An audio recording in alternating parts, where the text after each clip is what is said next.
There's a photograph of a woman named Ruth from 1954.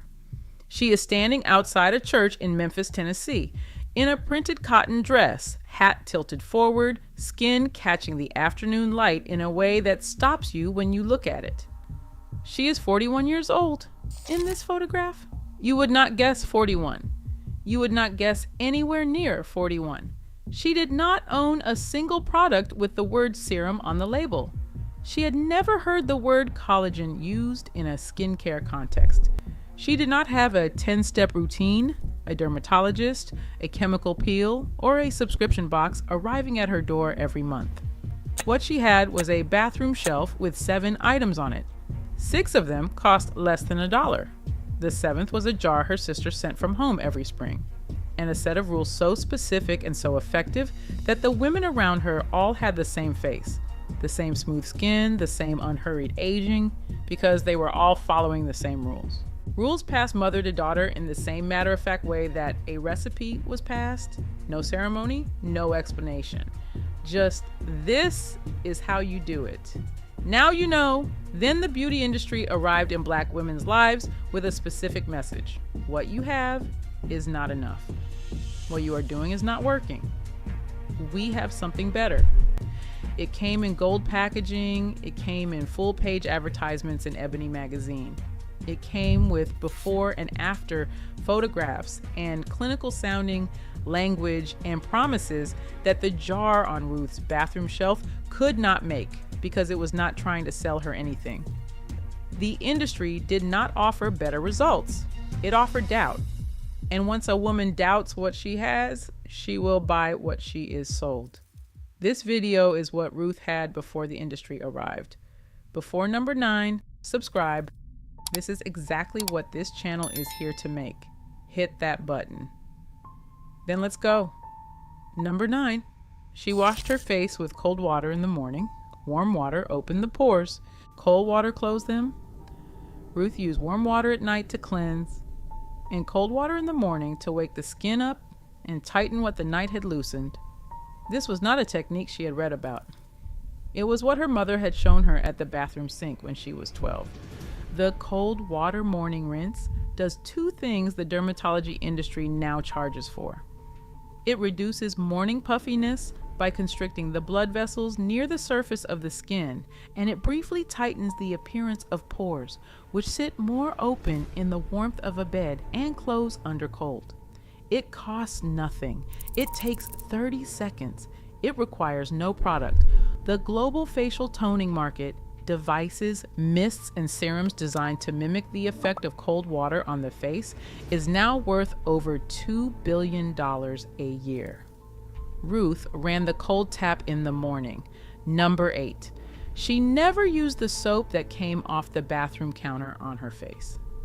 The bar of ivory on Ruth's sink was for her body. It never went above the jawline. Her mother had told her this. Her grandmother had told her mother. Standard bar soap sits at a pH of 9 to 10. Human skin maintains its natural acid mantle at a pH between 4.5 and 5.5.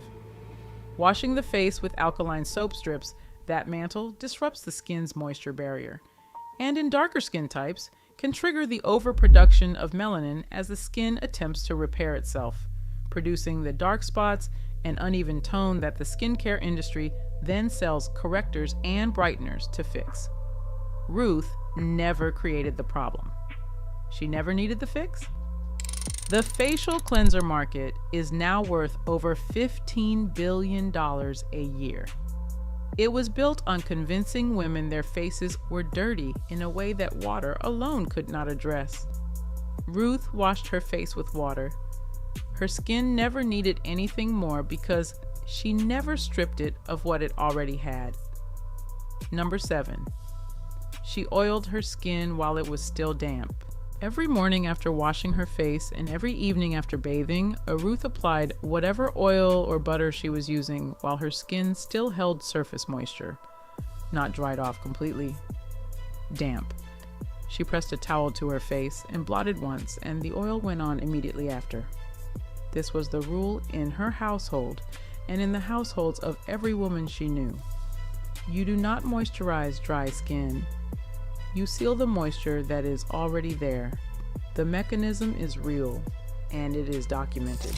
The window immediately after water contact, while the skin is still warm and the surface is damp, is when occlusive and emollient ingredients penetrate most effectively. Applying oil or butter to completely dry skin creates a barrier over nothing. Applying it to damp skin traps the water already present in the upper layers of the dermis. The difference in outcome over 40 years of daily practice is not subtle.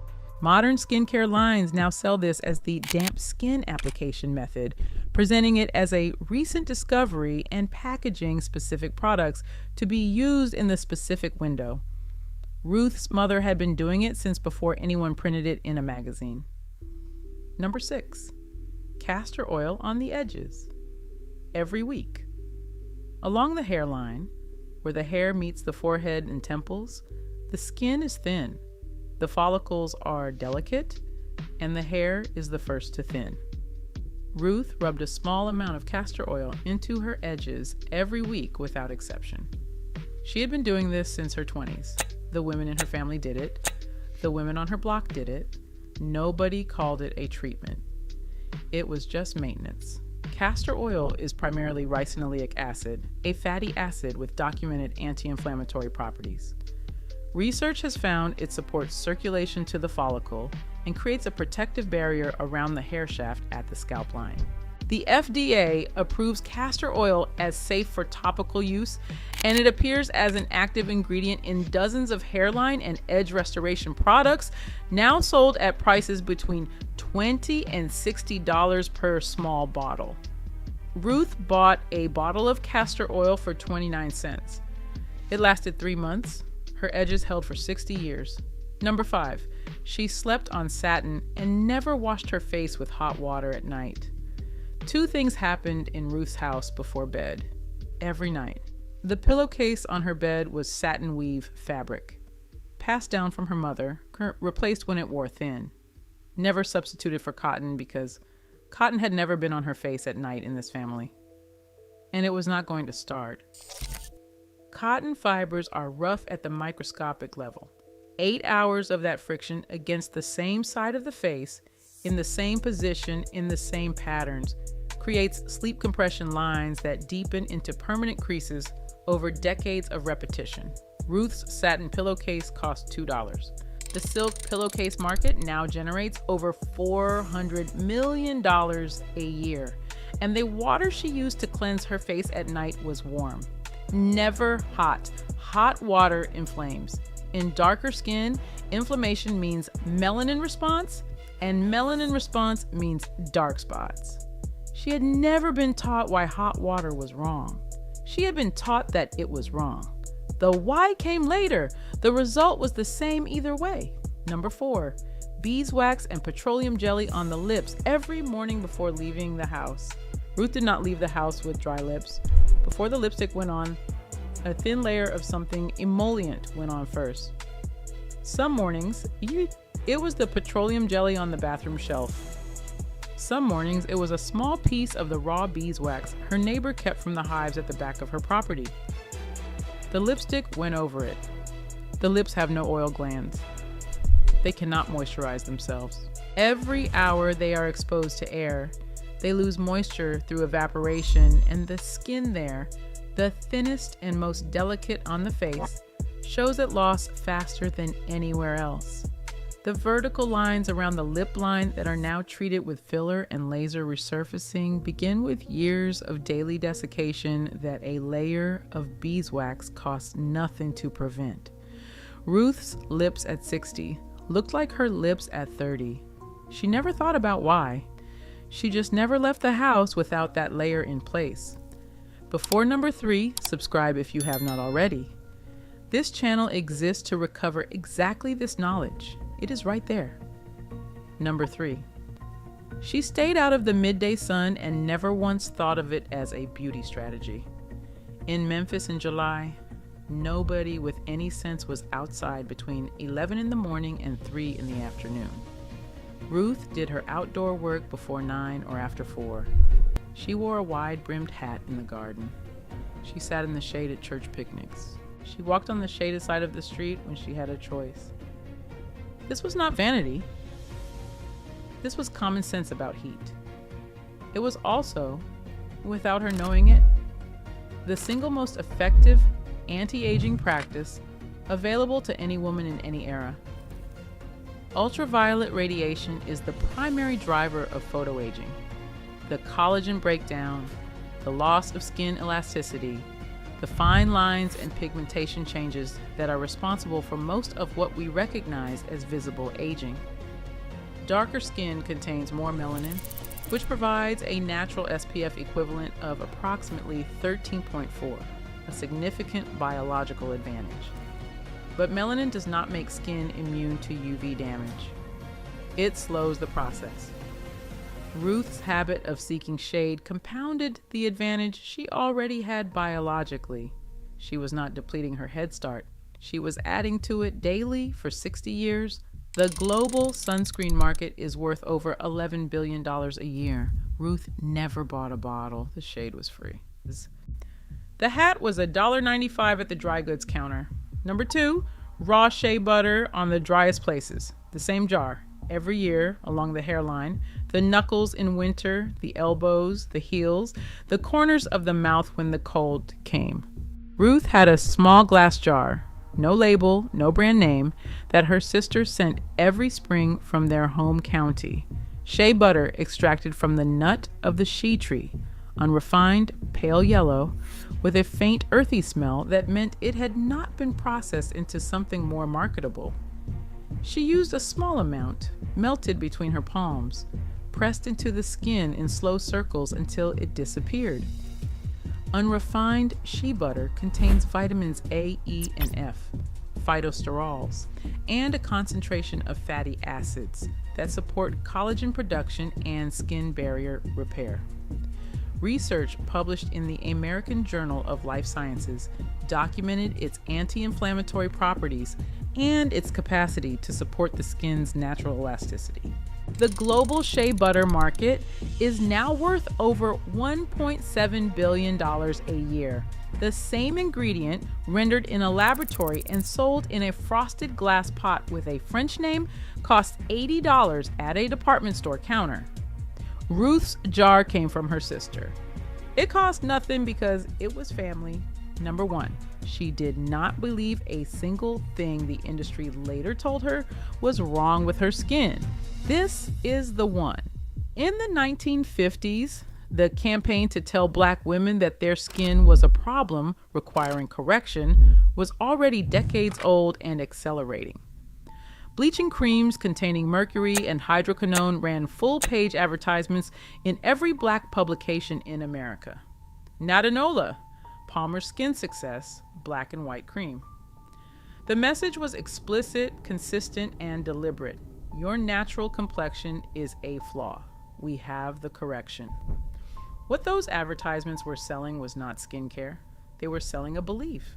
The belief that a Black woman's natural skin tone was something to be managed toward a lighter result. That the evenness and depth of melanin-rich skin was not beauty, but a problem to be solved. Ruth did not buy it. Not the product, not the premise.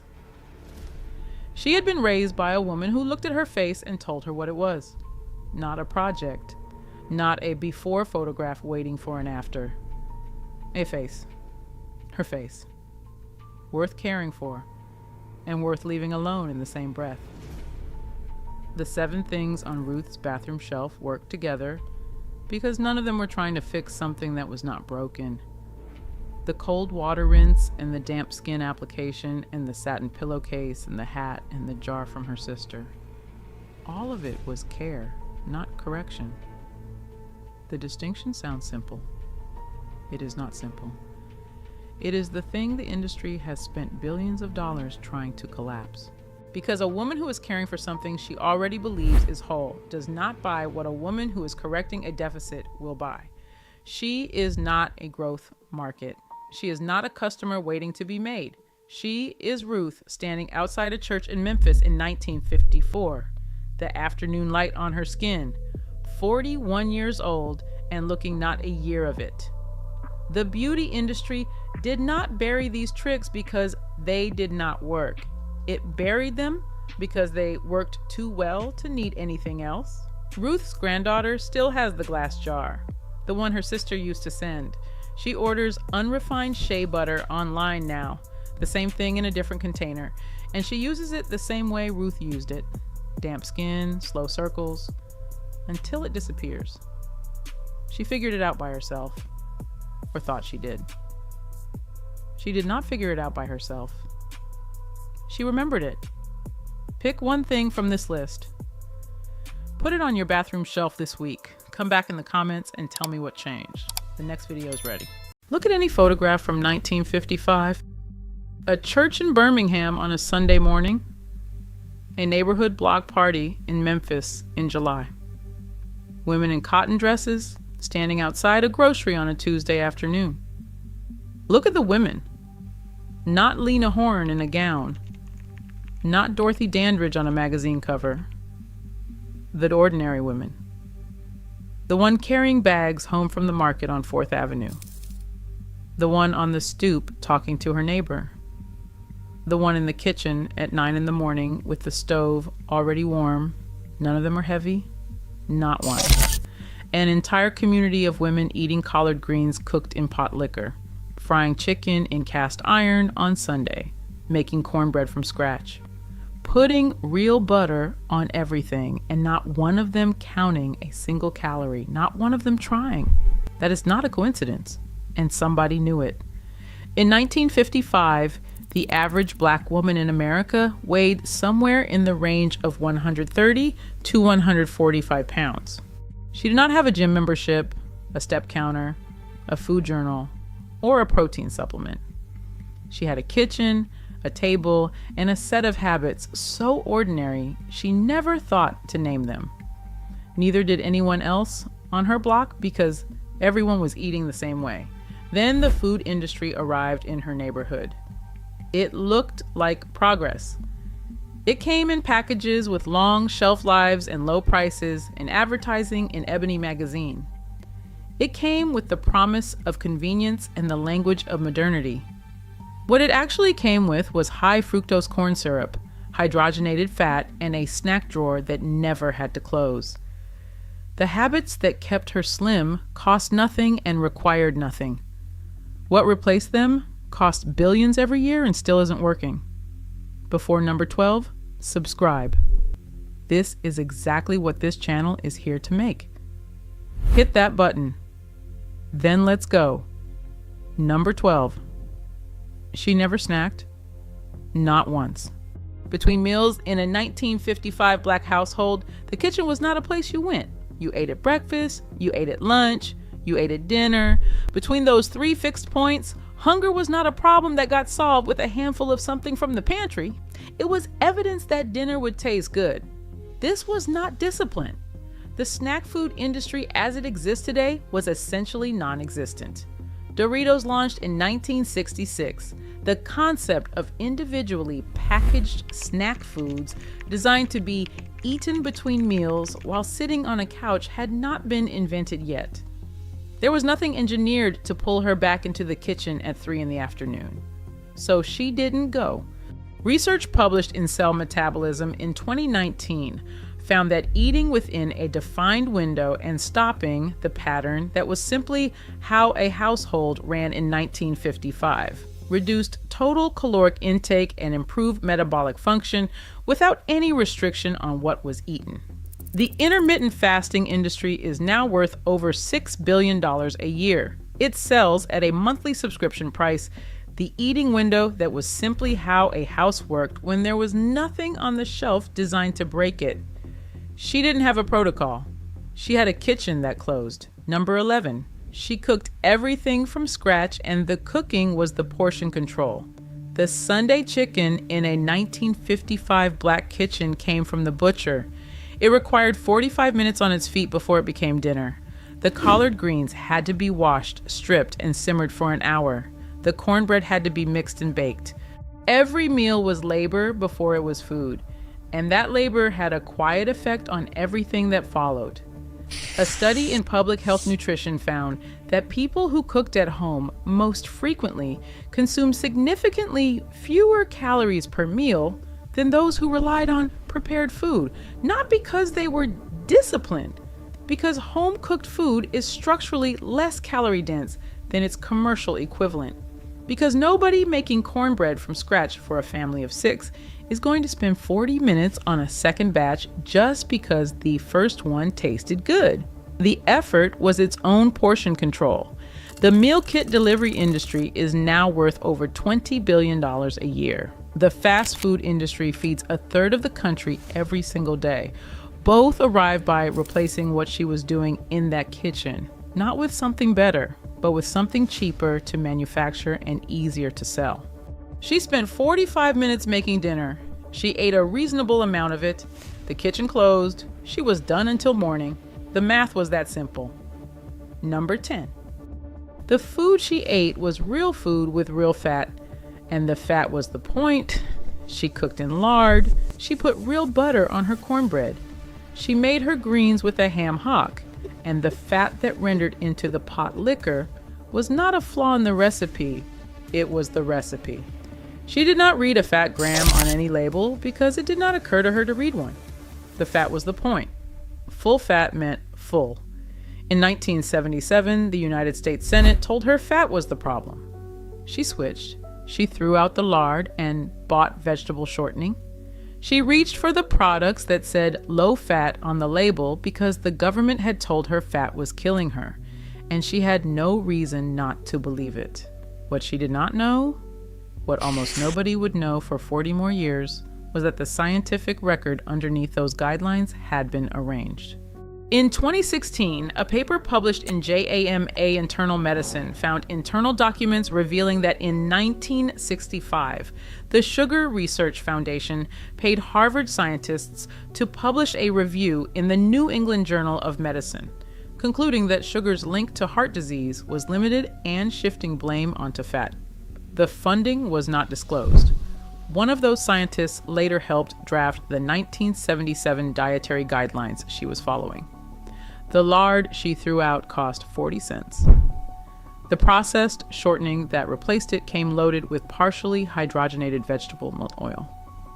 The diet food industry that followed those guidelines is now worth over $250 billion a year.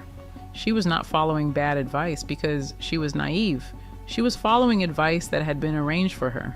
Number 9, she ate at the table every meal beginning to end. There was a table in her kitchen, and the family sat at it for breakfast, lunch, and dinner. Nobody ate standing at the counter. Nobody ate in front of the television. Nobody ate in the car because there was no food in the car. The meal had a beginning, a middle, and an end. When the plate was clean, the meal was over. Research from the American Journal of Clinical Nutrition found that eating while distracted increases caloric intake by an average of 25% at that meal and up to 60% at the next one, because distracted eating disrupts the brain's registration of fullness. The satiety signal arrives, but there is nowhere for it to land. Her table had no screen competing for her attention. The food got her full presence. Her body registered that it had eaten. The meal ended. The food delivery industry is now worth over $150 billion a year. It was built in significant part on removing the table from the equation, making it possible to eat anything alone at any time in front of whatever screen was nearest. She just had dinner at 6 o'clock with her family. That was the whole trick. Number 8, water and sweet tea. That was the table. There was water on her table. Sweet tea on Sundays, made with real sugar, shared across the whole family, a glass apiece. A Coca-Cola was a Friday night treat. The 6.5-ounce glass bottle, the only size they made, shared or savored slowly because it was not a daily fixture. In 1960, the average American consumed about 11 gallons of soft drinks per year. By 2000, that number had crossed 53 gallons. The gap is not explained by thirst. It is explained by an industry that invented delivery systems, larger bottles, drive-through fountain drinks, vending machines on every corner, and filled those systems with high fructose corn syrup that did not exist in the American food supply until 1971. The 6.5-ounce Coca-Cola contains about 80 calories. The 20-ounce bottle that replaced it contains 240. The 32-ounce gas station fountain cup contains over 350. Multiplied across every day of the year across a country, those numbers become the obesity epidemic.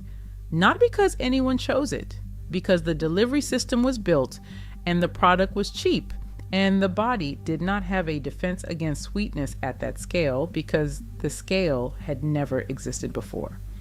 She drank water because water was what was on the table. It was not a wellness practice. It was just Tuesday. If you're finding this useful, subscribe. This channel exists to recover exactly this kind of history. The button is right there. Number 7. The body was never still and nobody called it exercise. A Black Woman's Day in 1955 was a physical day. If she worked outside the home, and most Black women did, in domestic service, in laundry, in factories, in the fields, she was on her feet for 8 hours doing labor that required her body to be present for it. When she came home, she cooked, cleaned, carried, and kept a household running by hand. Researchers who have studied the caloric expenditure of domestic labor in the 1950s and 60s estimate that women burned approximately 850 calories a day through housework alone. That is the equivalent of running 5 miles every single day without once thinking of it as fitness. She did not have a gym membership. She had a neighborhood and a household and distances that needed covering on foot. The global fitness industry is now worth over $96 billion a year. It sells at a monthly fee the movement that she performed twice over as a condition of daily life. She called it Tuesday. Number 6. Soul food was not the problem. What replaced soul food was collard greens are among the most nutrient-dense vegetables that exist. A cooked cup contains vitamins K, A, and C, significant folate, calcium, fiber, and antioxidants with documented anti-cancer properties. Black-eyed peas are plant protein and fiber. Sweet potatoes are beta-carotene and potassium. Beans and rice together form a complete protein. The cornbread was cornmeal and buttermilk baked in a cast iron skillet. None of these are health threats. All of them require preparation and produce satiety that lasts.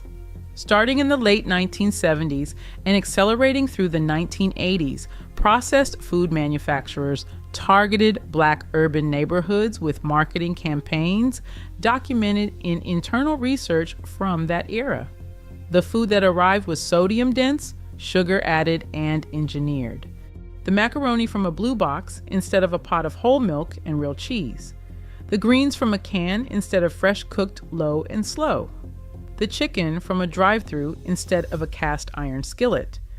Soul food did not produce the health outcomes now blamed on it. The processed industrial version of soul food, marketed aggressively into Black communities by an industry that understood exactly what it was doing, produced those outcomes. The cuisine was not the problem. What replaced the cuisine was the problem.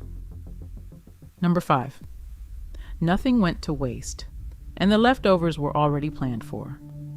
The bones from Sunday's chicken became Tuesday's pot of greens or the base for a soup that stretched the week's groceries further than the original meal did. The pot liquor from the greens became a meal on its own with a piece of cornbread torn into it. Vegetable trimmings went into the next day's stock. This was not virtue. It was the natural consequence of a kitchen where wasting food felt like a sin because money was tight and the next paycheck was a week away. What this habit produced, almost by accident, was a household that consumed collagen, minerals, and slow-release nutrients from every part of the food it bought instead of the muscle meat alone. Bone broth, The exact liquid produced by boiling those Sunday chicken bones with an onion and a bay leaf is now sold at health food stores for $6 a carton, marketed as a wellness breakthrough. She made it from what she would have otherwise thrown away, and she did not call it anything. It was just what you did with the bones. Number 4, she trusted her hands more than she trusted a recipe card, and that meant she never overcooked a portion she didn't need. There was no measuring cup in most of these kitchens beyond what was needed for baking. A pot of rice was a handful per person, judged by eye, learned by repetition over years of cooking the same meals for the same number of people. This is a skill that has almost entirely disappeared, replaced by packaging that tells you the serving size and a culture that has stopped trusting anyone to know their own family's appetite without a label to consult. Eyeballed portions calibrated over years of practice are counterintuitively often more accurate than packaged serving sizes, which are set by food manufacturers based on what maximizes the appeal of the calorie count printed on the box, not on what an individual body actually needs. She knew how much rice fed her family because she had made rice for her family every week for a decade. That knowledge cannot be bought. It can only be practiced. Number 3. Sunday dinner was the anchor, and the rest of the week orbited around it. Sunday was the big meal, the chicken or the roast, the greens, the candied yams, the cornbread, the dessert if there was one. It took hours. It fed the family that day and supplied leftovers that stretched into Monday and sometimes Tuesday. The rest of the week's meals were smaller, simpler, built around what Sunday had produced. This rhythm meant that the richest, most caloric meal of the week happened once, not every day, and the days around it were lighter by comparison and partly composed of what Sunday had already paid for. The modern American eating pattern has no anchor. Every meal competes to be as satisfying as the last, and without a single big meal to orient around, every day tries to be Sunday. The result is a week with no light days at all. She had one big day and 6 moderate ones. The math worked because the big day was rare enough to be special, and the moderate days were genuinely moderate. Number 2, she did not believe a treat needed to happen every day to be worth having. Dessert in a 1955 Black household was not a daily entitlement. A pound cake on Sunday, a sweet potato pie for a holiday, tea cakes baked in batches that lasted the week. Ration out a few at a time rather than consumed all at once because the batch needed to last until the next baking day. Sugar was a special occasion ingredient, used with intention, not a default ending to every meal. This produced a relationship with sweetness that the modern food environment has specifically engineered against. When dessert is rare, it is satisfying in small amounts because the body and the palate have not been trained to expect it constantly. When dessert is available every single day in every form, the amount required to feel satisfied creeps upward, and what would have been a generous slice in 1955 becomes an unsatisfying taste today. She did not have less of a sweet tooth than we do. She had fewer opportunities to feed it, and that scarcity did the regulating that willpower is now expected to do alone. Number 1, she did not eat again after dinner. This is the one that held everything else together. Between dinner and breakfast was 10, 11, sometimes 12 hours. She did not eat.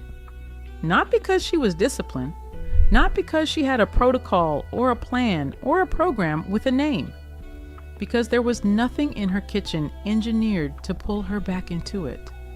The pot liquor was for tomorrow's greens. The cornbread was for tomorrow's breakfast. The pantry held ingredients for next week's meals. Nothing sat on a shelf in a single serving package designed to disappear without counting. When the kitchen closed, it closed. The infrastructure made it automatic. Nobody needed willpower, because nothing was engineered to defeat willpower. 21st century research on time-restricted eating has documented that the consistent overnight gap, The gap that was simply how a house worked in 1955 measurably stabilizes body weight without any change to what is eaten or how much.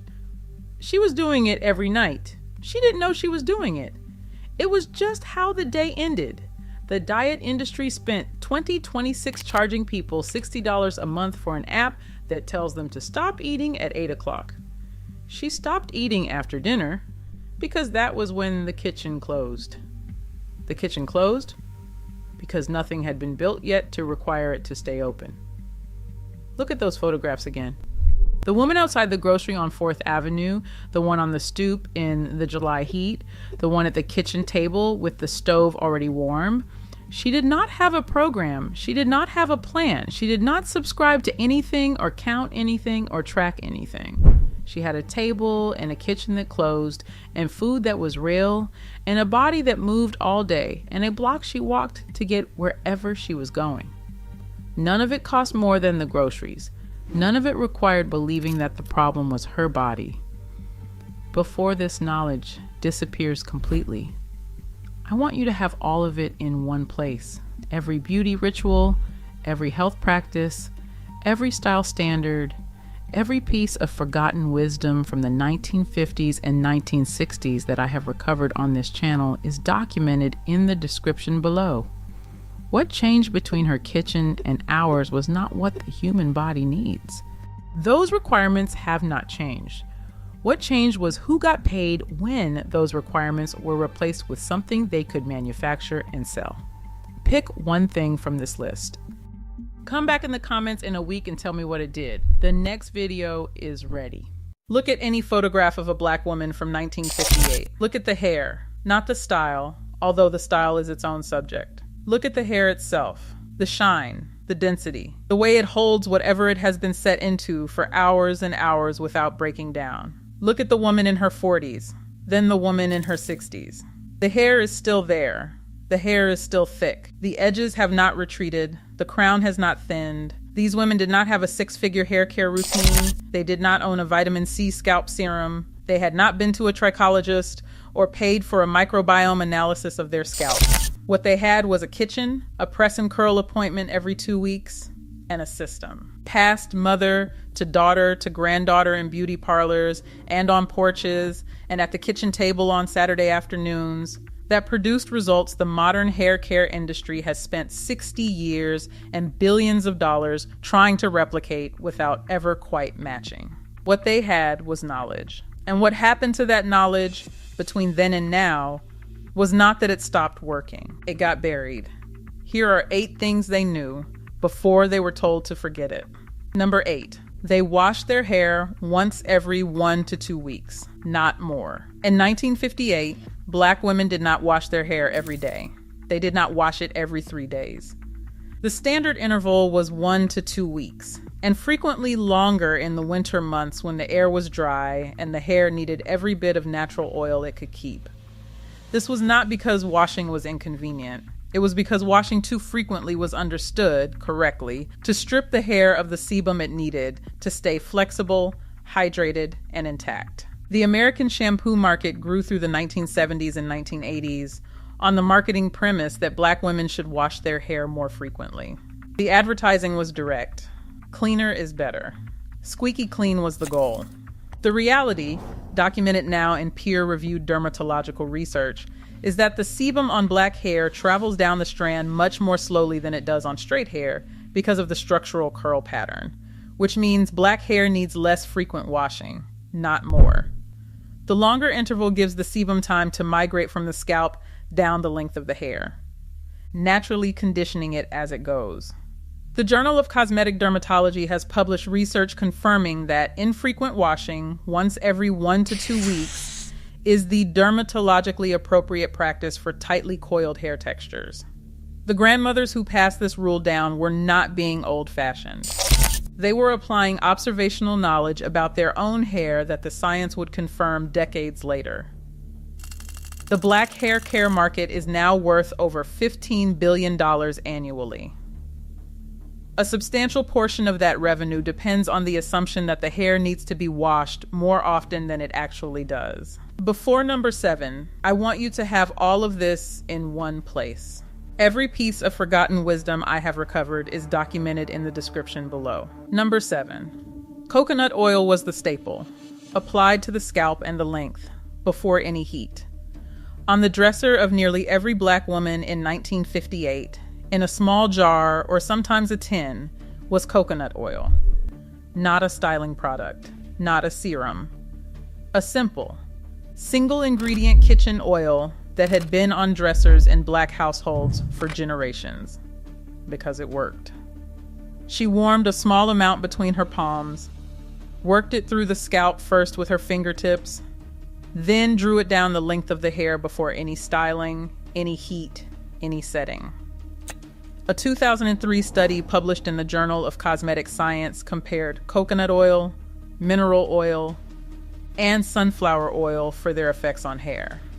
The study found that coconut oil was the only one of the three that actually penetrated the hair shaft, reducing protein loss in the strand and protecting against the breakage caused by heat styling and mechanical stress.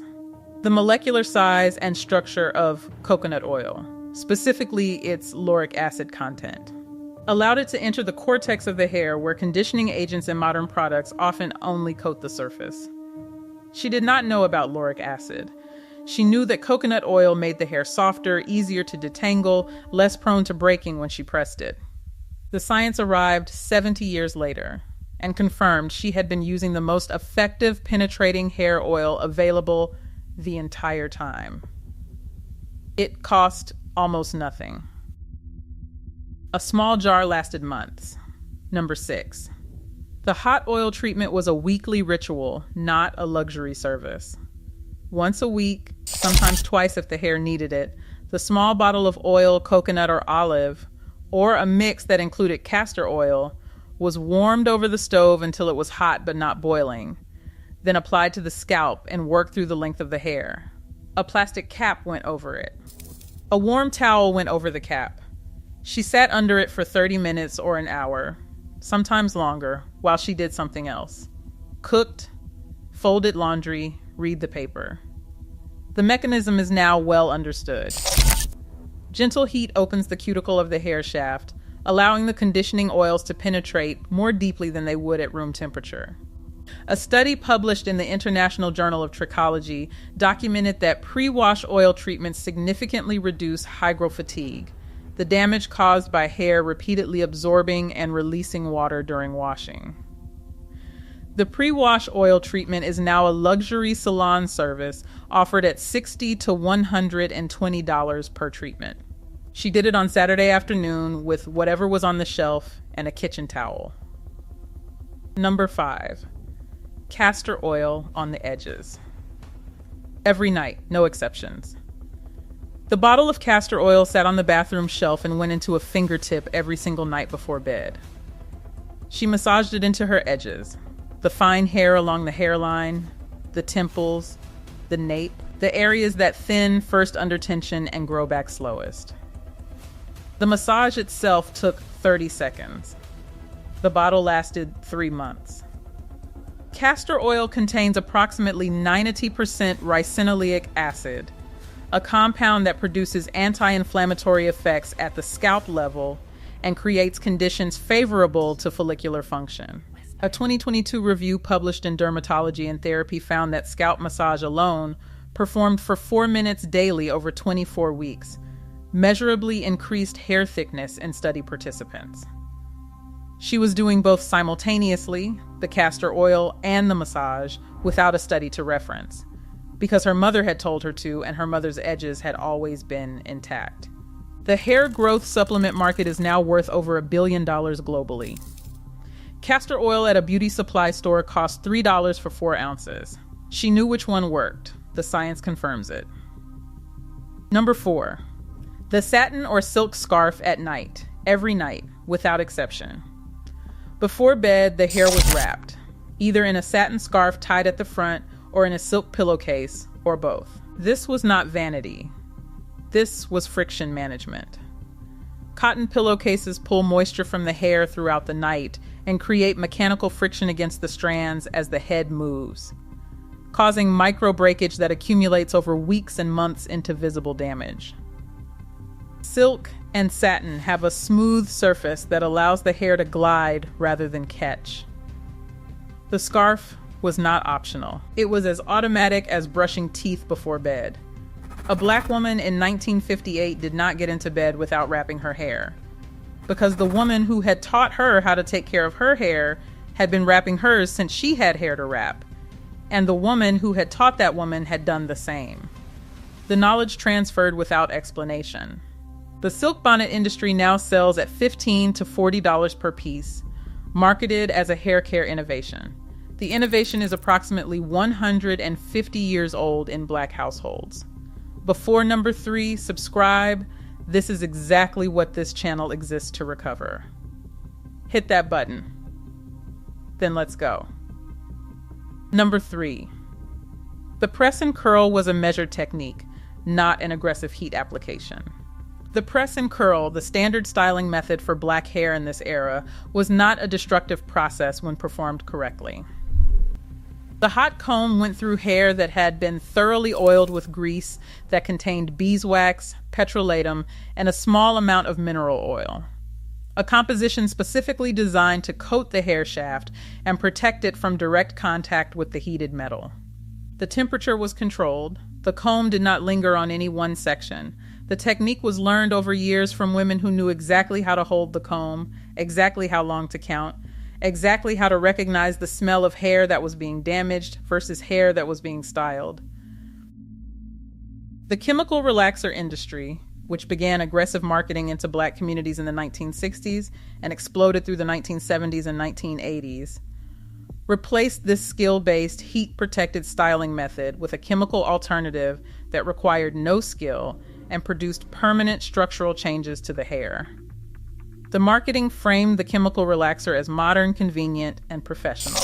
What it actually was, biochemically, was a sodium hydroxide compound capable of breaking the disulfide bonds of the hair protein and dissolving the protective protein structures of the scalp on prolonged contact. Studies published in the American Journal of Epidemiology have linked long-term relaxer use to elevated risk of multiple health conditions in black women. The press and curl, performed correctly, was a styling method. The relaxer that replaced it was a chemical procedure. The conflation of the two by the beauty industry, the suggestion that the relaxer was simply a more convenient version of the press, was one of the most consequential pieces of marketing in 20th century hair care. Number 2. The deep conditioning treatment was made at home from kitchen ingredients. Once or twice a month, she made a deep conditioner at the kitchen counter. The recipe varied by woman, by region, by what was in the kitchen on the day she made it, but the components were consistent. Half a ripe avocado mashed with a fork, a tablespoon of mayonnaise or a whole egg, 2 tablespoons of olive oil or coconut oil, a teaspoon of honey, if there was honey, sometimes a banana mashed in. The mixture went onto clean, damp hair, was worked through from root to tip, covered with a plastic cap, and left in for 30 minutes to an hour while she did something else. Every ingredient in this list has been independently validated by modern hair care research. Avocado contains monounsaturated fats and biotin that condition the hair shaft. Eggs contain protein that bonds to damaged areas of the cuticle. Honey is a humectant that draws moisture into the hair. Olive oil is an emollient that softens the cuticle and reduces frizz. The mixture she made on Saturday afternoon for 50 cents in ingredients is functionally equivalent to a deep conditioning treatment now sold by luxury hair brands for $50 per jar. Number 1. She did not believe her hair was a problem requiring correction. This is the one that held everything else together. The black hair care industry, at every point in its development from the 1960s forward, has been built on a foundational premise that black hair in its natural state is a problem requiring intervention.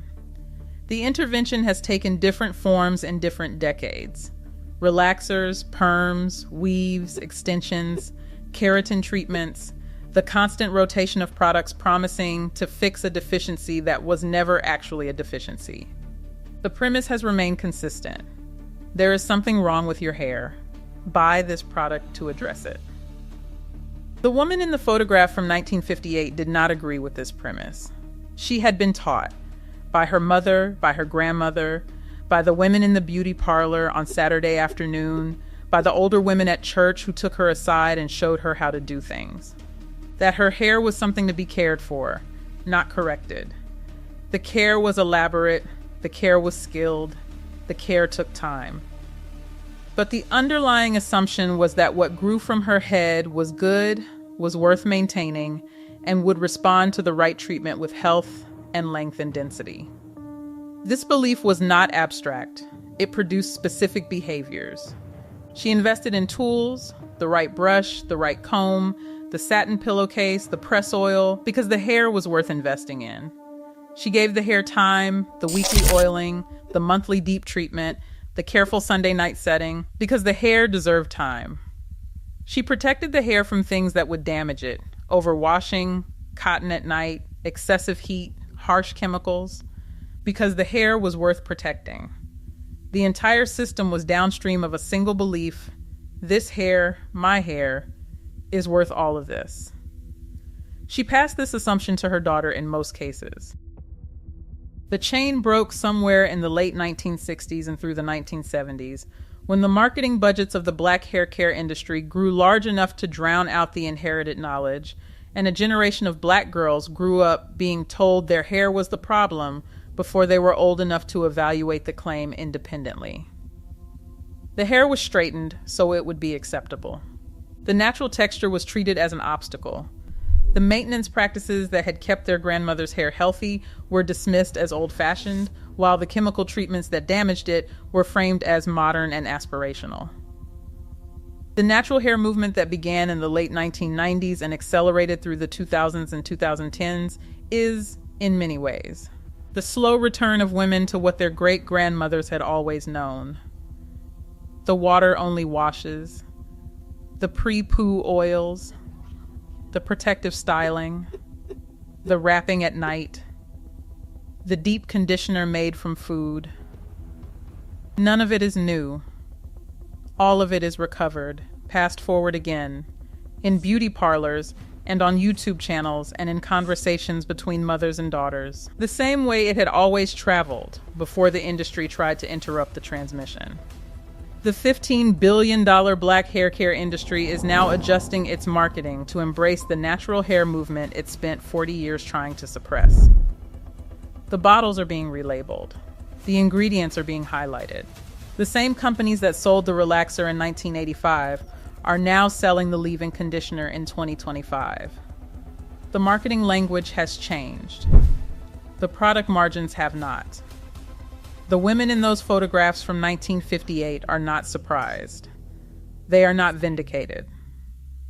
They had not been waiting for the industry to come around. They had simply been right the whole time. Pick one thing from this list. Try it for 2 weeks. Come back in the comments and tell me what changed.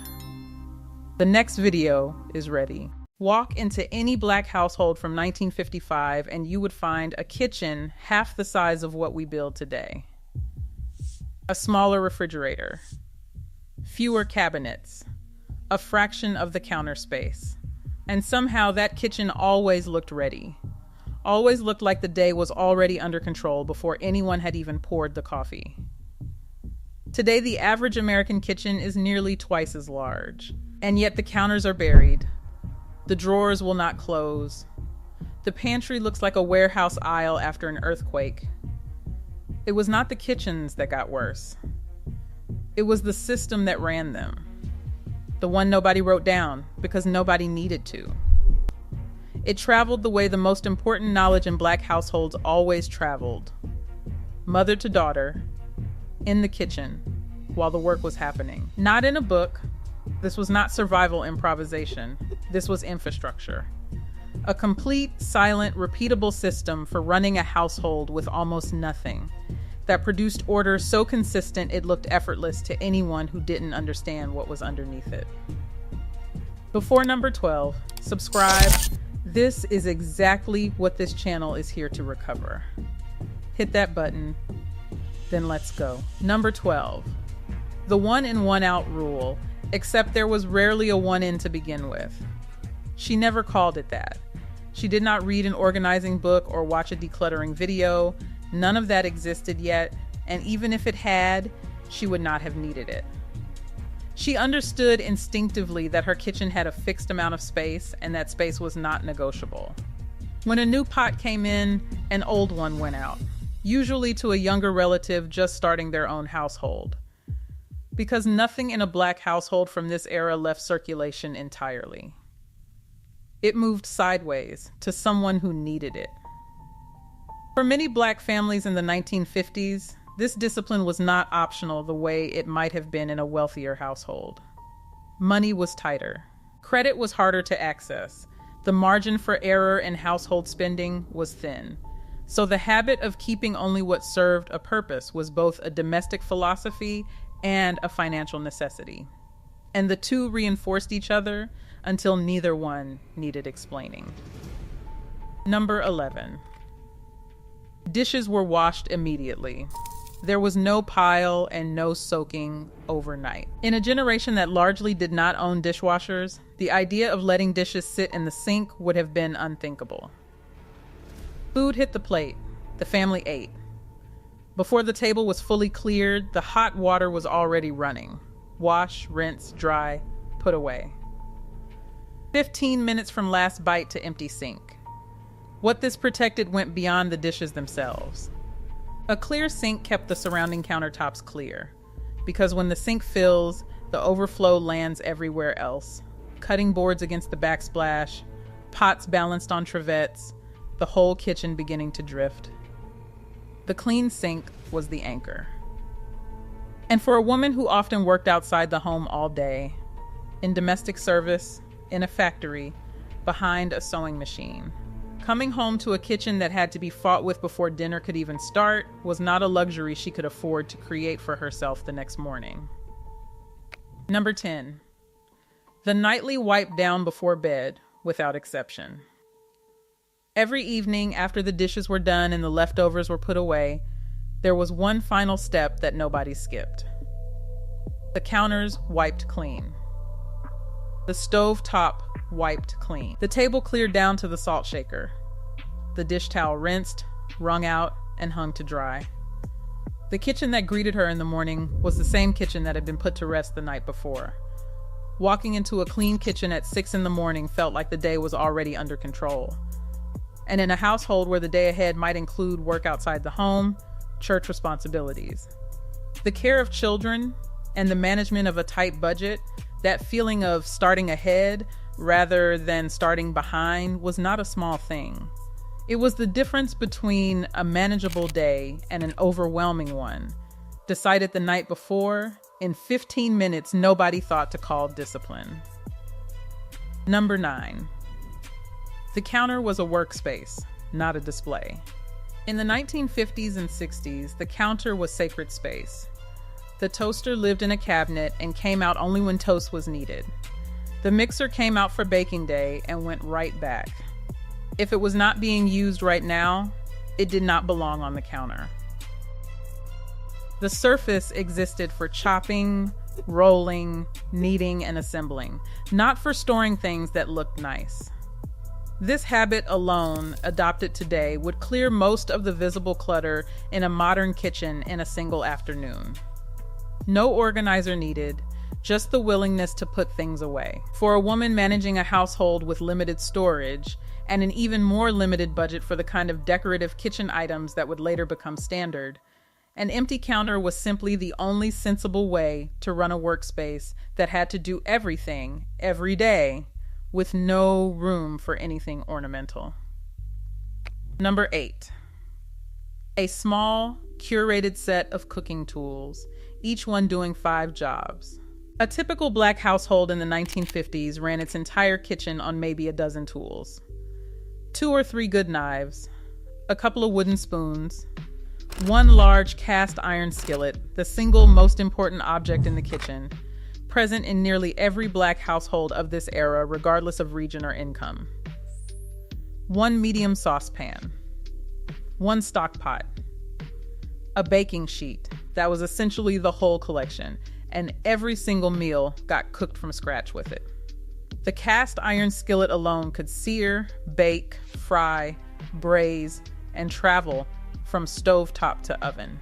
It seasoned over years of use until it was nonstick without a chemical coating, until it held heat better than anything sold today.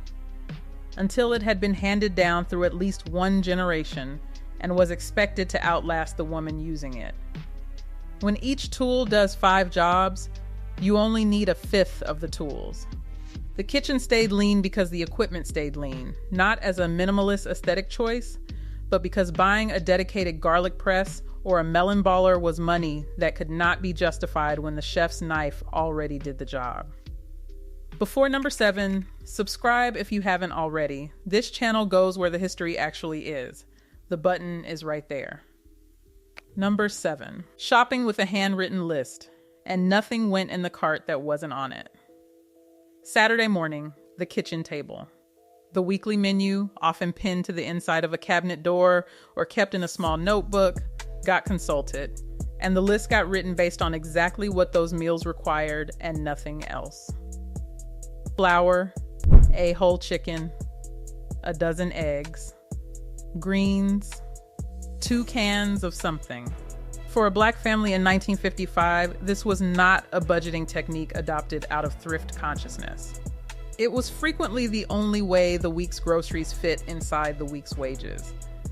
In a country where Black households on average earned significantly less than white households doing comparable work, and where access to credit and to the kind of generational financial cushion many white families could rely on was systematically restricted. Every dollar at the grocery store was already assigned to a meal before she walked through the door. The result was a pantry that held only what the family actually ate. Precision was not a virtue performed for its own sake.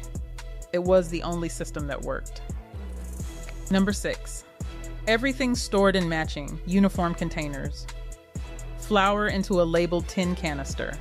Sugar into a matching one beside it. Beans and rice into glass jars with screw-top lids.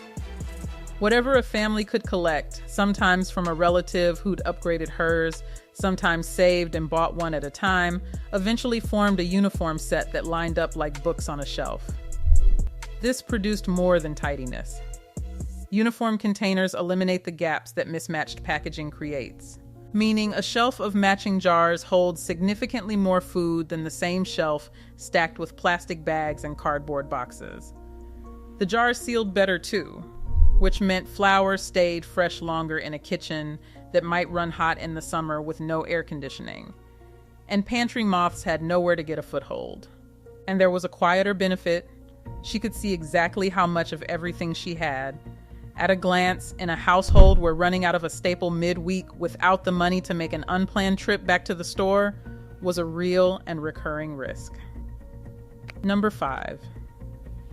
1 designated drawer for everything miscellaneous, and an unspoken rule about it.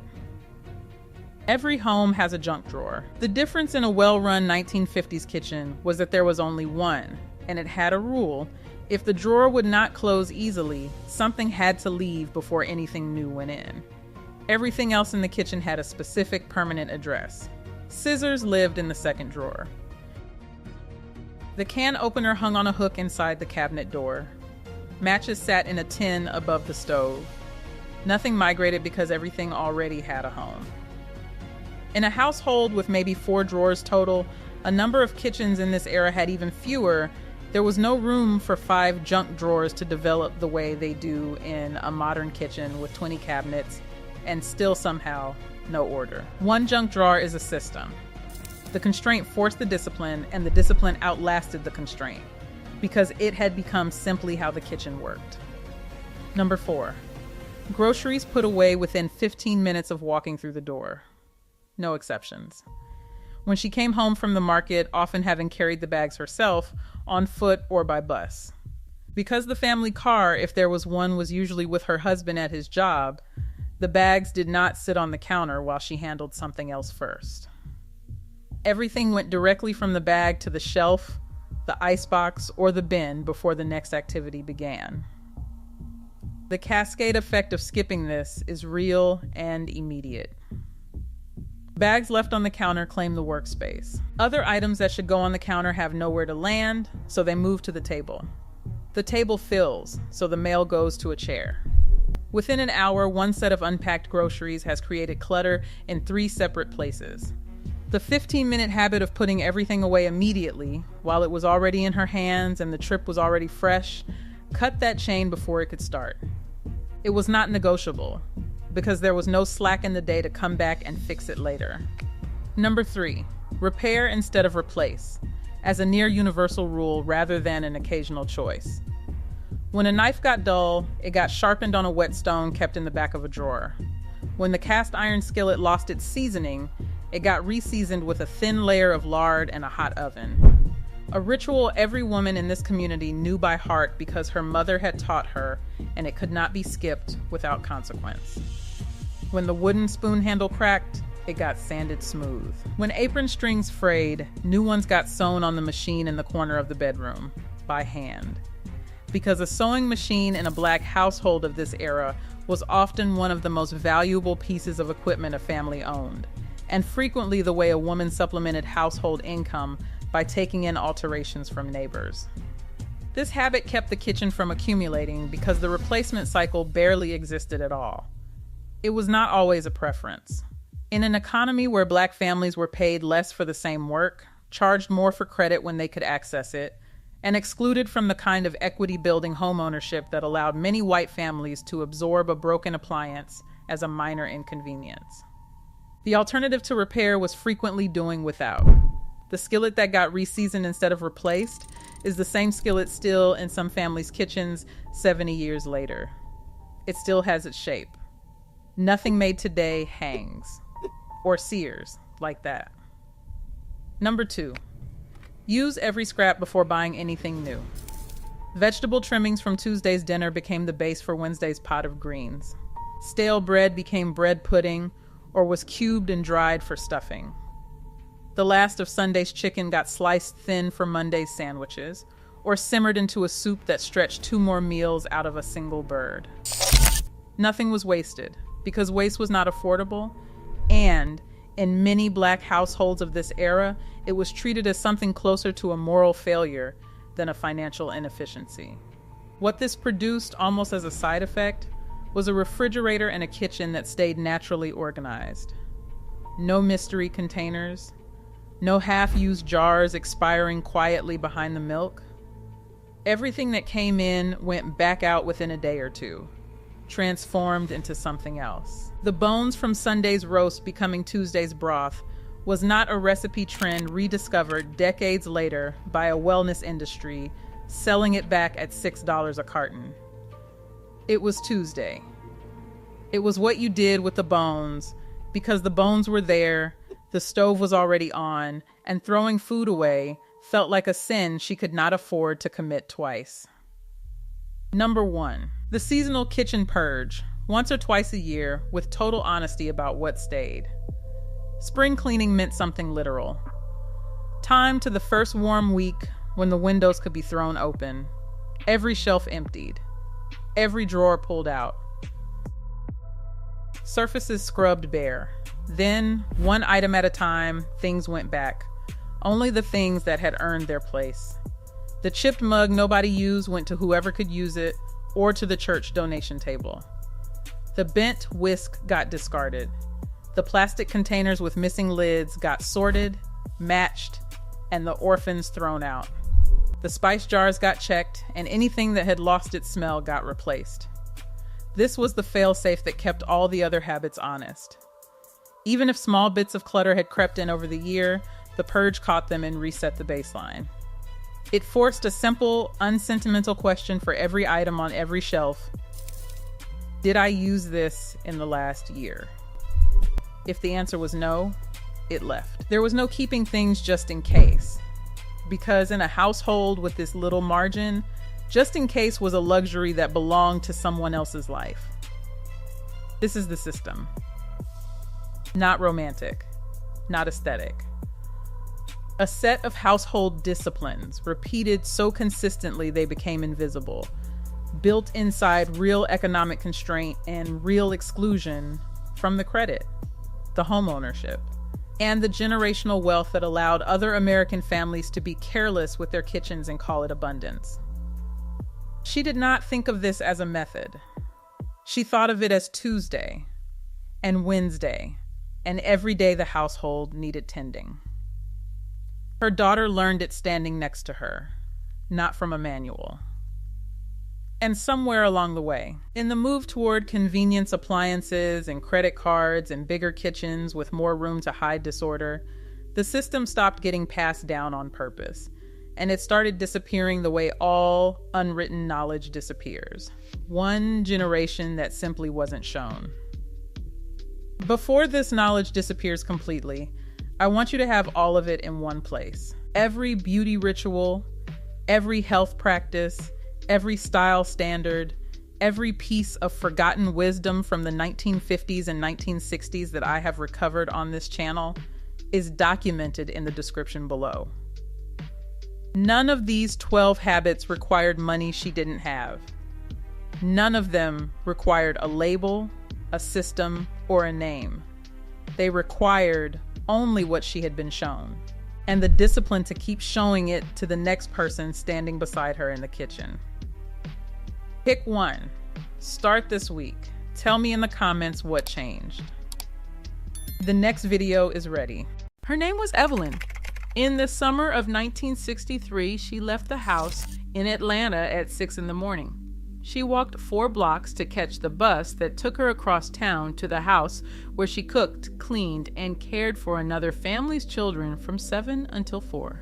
She walked home the same 4 blocks. She made dinner from scratch for her own family. She washed the dishes by hand. She hung the laundry on the line before she slept. She did not own a gym membership. She had never heard the word cardio. She did not count a single calorie, own a food journal, or follow any program with a name. She was 38 years old. She wore a size 10. Nobody in Evelyn's world was trying to stay slim. Nobody had a weight loss goal written on a vision board. The women on her block ate greens cooked in pot liquor with a ham hock. They made cornbread in cast iron. They fried chicken on Sundays and ate it at a table with 6 people and no leftovers. They ate food that the wellness industry would later call heavy, fattening, the reason Black women are unhealthy. They were not heavy. The story of why gets told wrong almost every time it gets told. It gets told as a story about what Black women didn't eat. It is actually a story about how they lived, what they cooked, when they ate, and what the food industry quietly did to a cuisine that had been working for generations before anyone thought to replace it. Before number 6, subscribe. This is exactly what this channel is here to make. Hit that button, then let's go.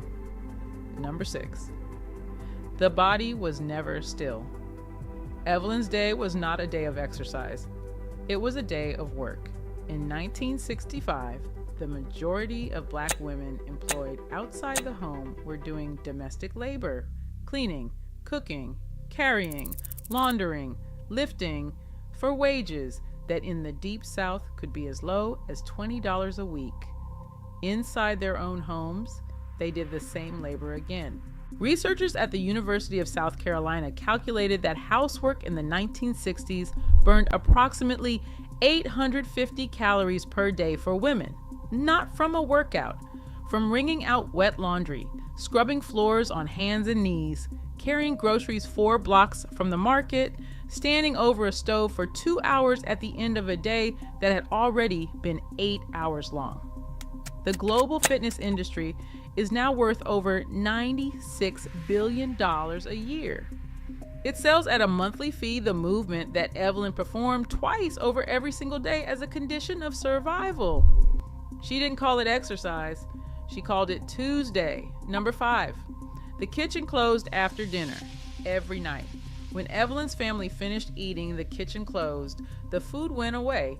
The dishes got washed. The stove went cold. Nobody came back for something crunchy at 9 o'clock because there was nothing engineered to pull them back.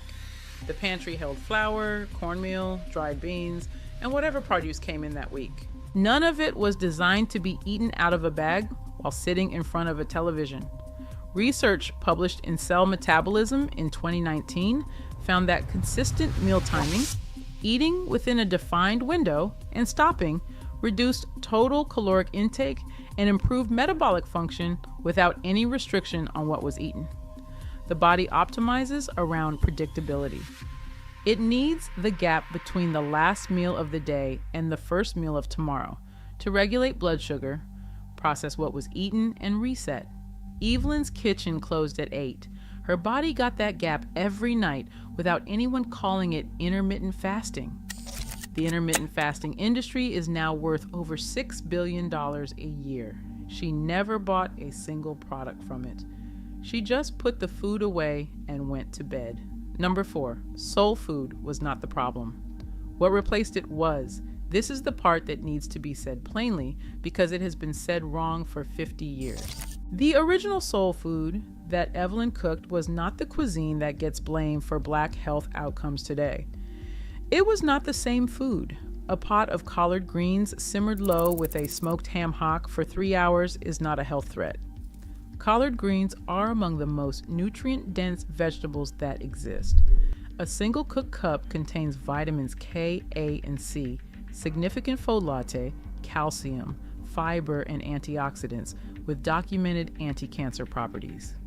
The pot liquor, the dark liquid left in the pot after the greens are cooked, is rich in iron and folate.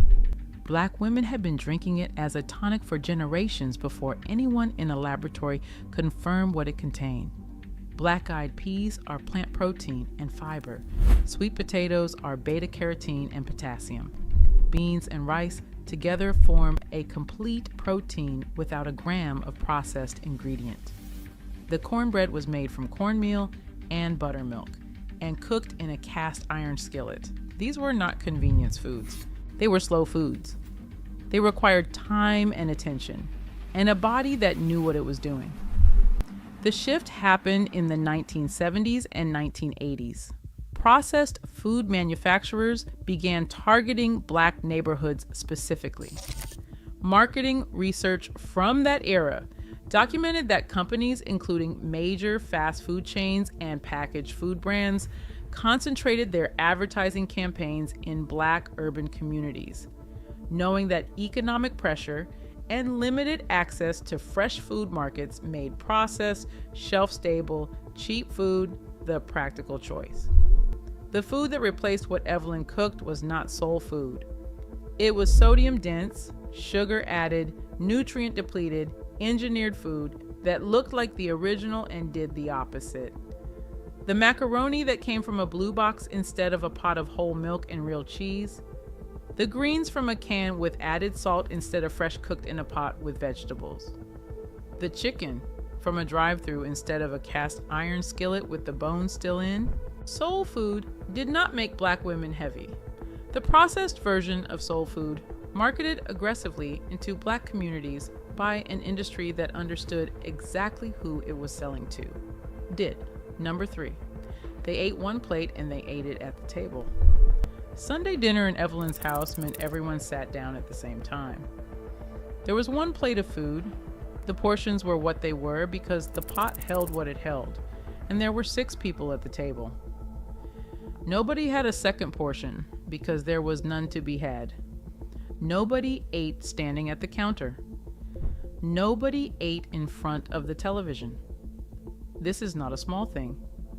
Research from the American Journal of Clinical Nutrition found that eating while distracted, watching television, looking at a phone, eating while walking or driving increases caloric intake by an average of 25% in that sitting and by as much as 60% at the next meal, because distracted eating disrupts the brain's registration of satiety.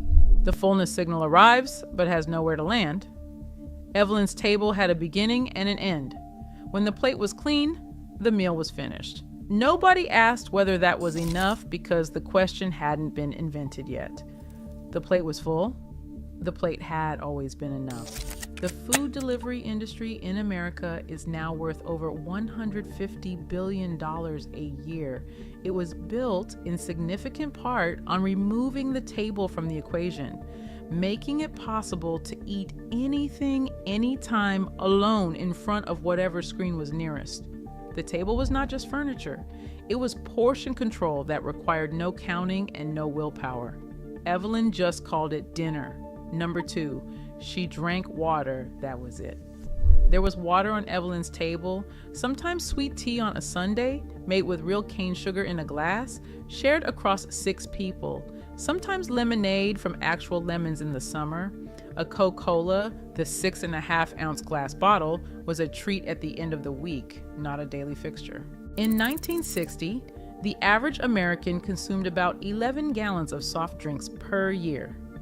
By 2000, that number had crossed 53 gallons. The gap between those two numbers is not explained by thirst. It is explained by an industry that created new delivery systems, larger bottles, drive-through fountain drinks, vending machines on every corner, 2-liter bottles priced cheaper than juice, and then filled those systems with high fructose corn syrup, which was not in the American food supply at all until the early 1970s. The 6.5-ounce Coca-Cola Evelyn drank on a Friday night contains about 80 calories. The 20-ounce bottle that replaced it contains 240. The 32-ounce gas station fountain cup contains over 350. The math runs across every single day of the year. Evelyn drank water because water was what was in the house.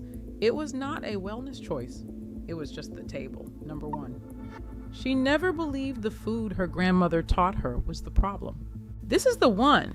There was a moment, and it came fast, somewhere in the late 1970s and into the 1980s, when the American public health conversation turned toward Black women's bodies and said, "The way you have always eaten is why you are unhealthy.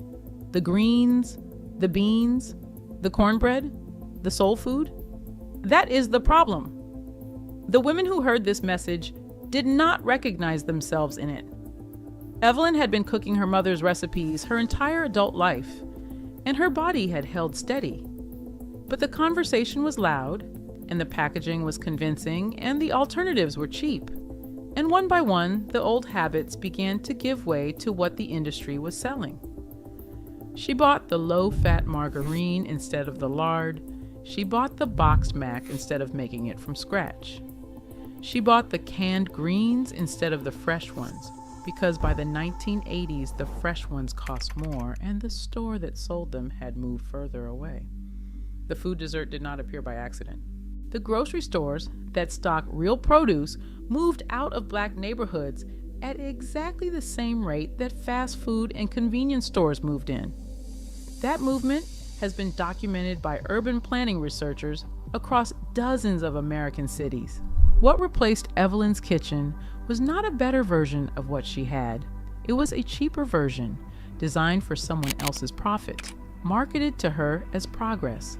She stayed slim in 1963 because her body was moving all day and her kitchen closed at night, and she cooked real food from a cuisine that had been nutritionally sophisticated for generations before anyone called it that. She did not have a program. She did not have a plan. She had a cast iron skillet and a pot of collard greens on the stove and 6 people coming home for dinner. Evelyn passed in 1991 at 66. Her daughter found her cast iron skillet still hanging on the kitchen wall. She still uses it. The skillet weighs 7 pounds. It is the oldest thing in the kitchen. Everything around it has been replaced several times. It has not been replaced once. Pick one thing from this list and put it back. Come back in the comments and tell me what you changed. The next video is ready. Her name was Clara.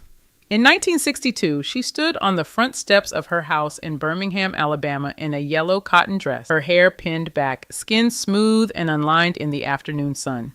She was 43 years old. Nobody would have guessed 43.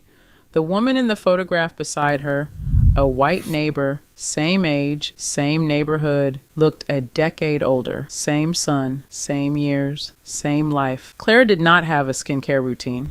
She did not use the word routine for anything she did to her face. She did not have a dermatologist, a serum, a retinol, a peptide, or a collagen supplement.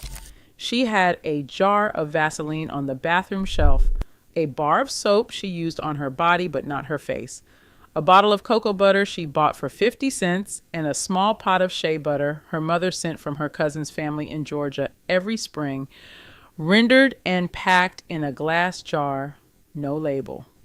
That was it. That was the entire routine. She wore the same face to her daughter's wedding in 1984 that she had worn in that 1962 photograph. 22 years and 4 children later, the lines that had come were soft. The skin still held. Her daughter's friends asked how old she was and did not believe the answer. Nobody in Clara's house called any of this a beauty ritual. Nobody had a 10-step regimen. Nobody owned a product that cost more than $1. What Clara had were 8 habits so ordinary she never thought to name them. Neither did any other Black woman in her neighborhood, because every woman on that block was doing the same thing. Then the industry arrived. It looked like it came to help. It came with products in gold packaging and promises in medical language and advertisements in Ebony magazine featuring women with skin that glowed. It told Black women that what they had in that bathroom cabinet was not enough, that they needed more, that the jar their grandmother sent was old-fashioned. It was lying. This video is about what those women knew. Before number 8, subscribe. This channel exists to make exactly this kind of video. Hit that button, then let's go. Before we get to the habits, there is one thing that needs to be said plainly, because the beauty industry has spent 60 years trying to make you forget it. Black skin ages differently. Not as a compliment, not as a cliche, as a biological fact documented in peer-reviewed research. A study published in the Journal of Clinical and Aesthetic Dermatology found that signs of aging appear, on average, 10 years later in people with darker skin than in people with lighter skin. A decade. Not because of luck, because of melanin. Darker skin contains more melanin, and melanin acts as a natural shield against ultraviolet radiation, the primary driver of photoaging, the kind of aging that causes wrinkles, fine lines, and loss of skin elasticity. Research published in Photochemistry and Photobiology found that Black epidermis provides, on average, an SPF equivalent of 13.4. Built in, present from birth, not purchased from a display case. What that means is this: a Black woman in 1962, all other things being equal, already had a biological advantage her white neighbor did not have. She started the race 10 years ahead. The beauty industry's response to that fact was not to tell her. The industry's response was to convince her that she had a problem: dullness, unevenness, hyperpigmentation, texture, and then sell her the solution to a problem she had been manipulated into believing existed. The global skincare industry is now worth over $180 billion a year. It was built in significant part on teaching women to distrust what they already had. Clara never distrusted what she had. That is why she still looked 43 at 65. Here's what she was doing. Number 8, she never put soap on her face. Tuesday morning, Birmingham, 1962. Clara was at the bathroom sink before anyone else in the house was awake. She washed her face with warm water and her hands. No soap. The bar of ivory on the sink ledge was for her body. It never went above the jawline. Her mother had told her this. Her mother's mother had told her mother. She did not know the word pH. She did not know that standard bar soap has an alkaline pH between 9 and 10, and that human skin has a natural acidic pH between 4.5 and 5.5. She did not know that washing the face with alkaline soap strips the acid mantle, the skin's natural protective barrier, disrupting the microbiome that keeps moisture in and irritants out.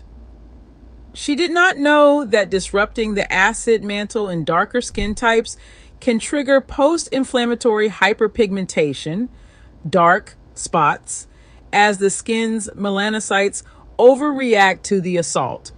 She just knew that her mother had told her not to do it, and her skin had been telling her the same thing ever since she listened. The facial cleanser market is now worth over $15 billion a year. The soap companies that expanded into the face wash category in the 1970s and the 1980s did so by first convincing women that their faces were dirty and that water alone was insufficient.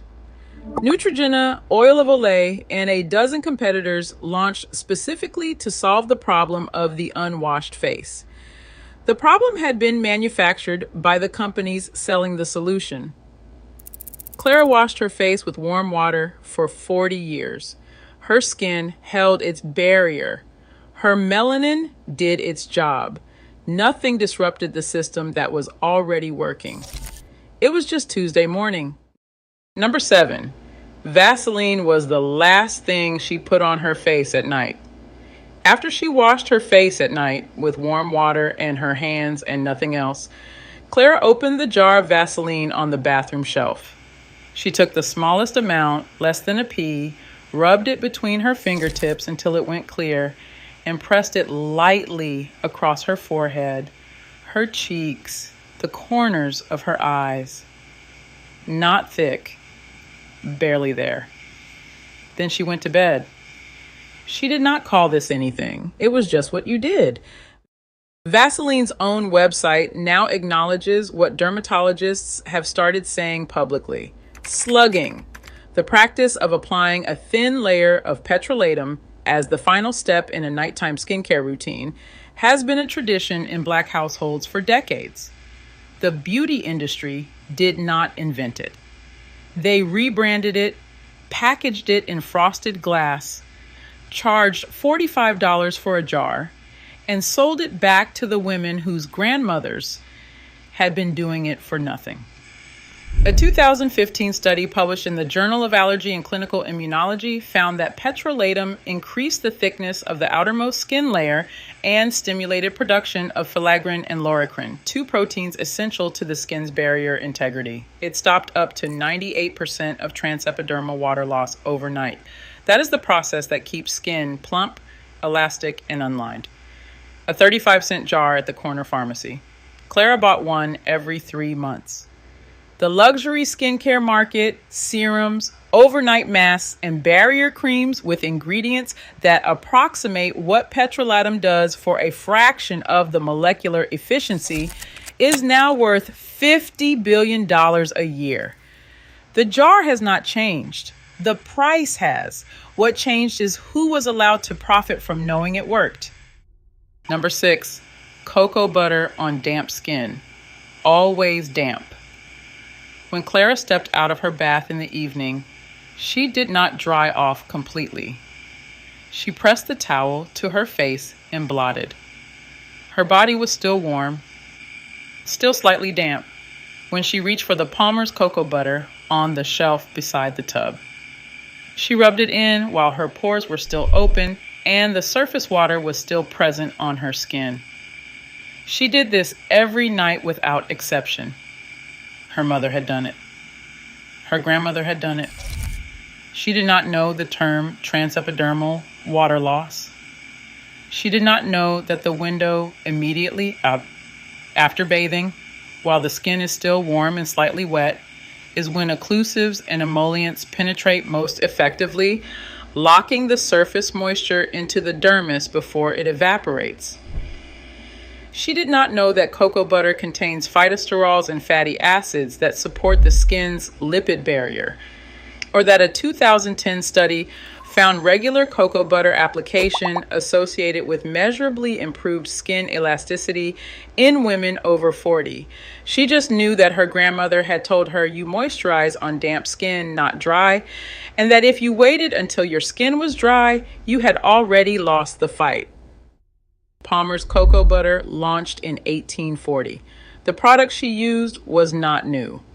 What was new, starting in the 1980s and accelerating through the 1990s, was the beauty industry's campaign to convince women that basic cocoa butter was insufficient, that they needed a serum underneath, a treatment above, a specialized product for every square inch of their face marketed separately. This included targeted moisturizers for the eye area, the lip area, the neck, the décolleté.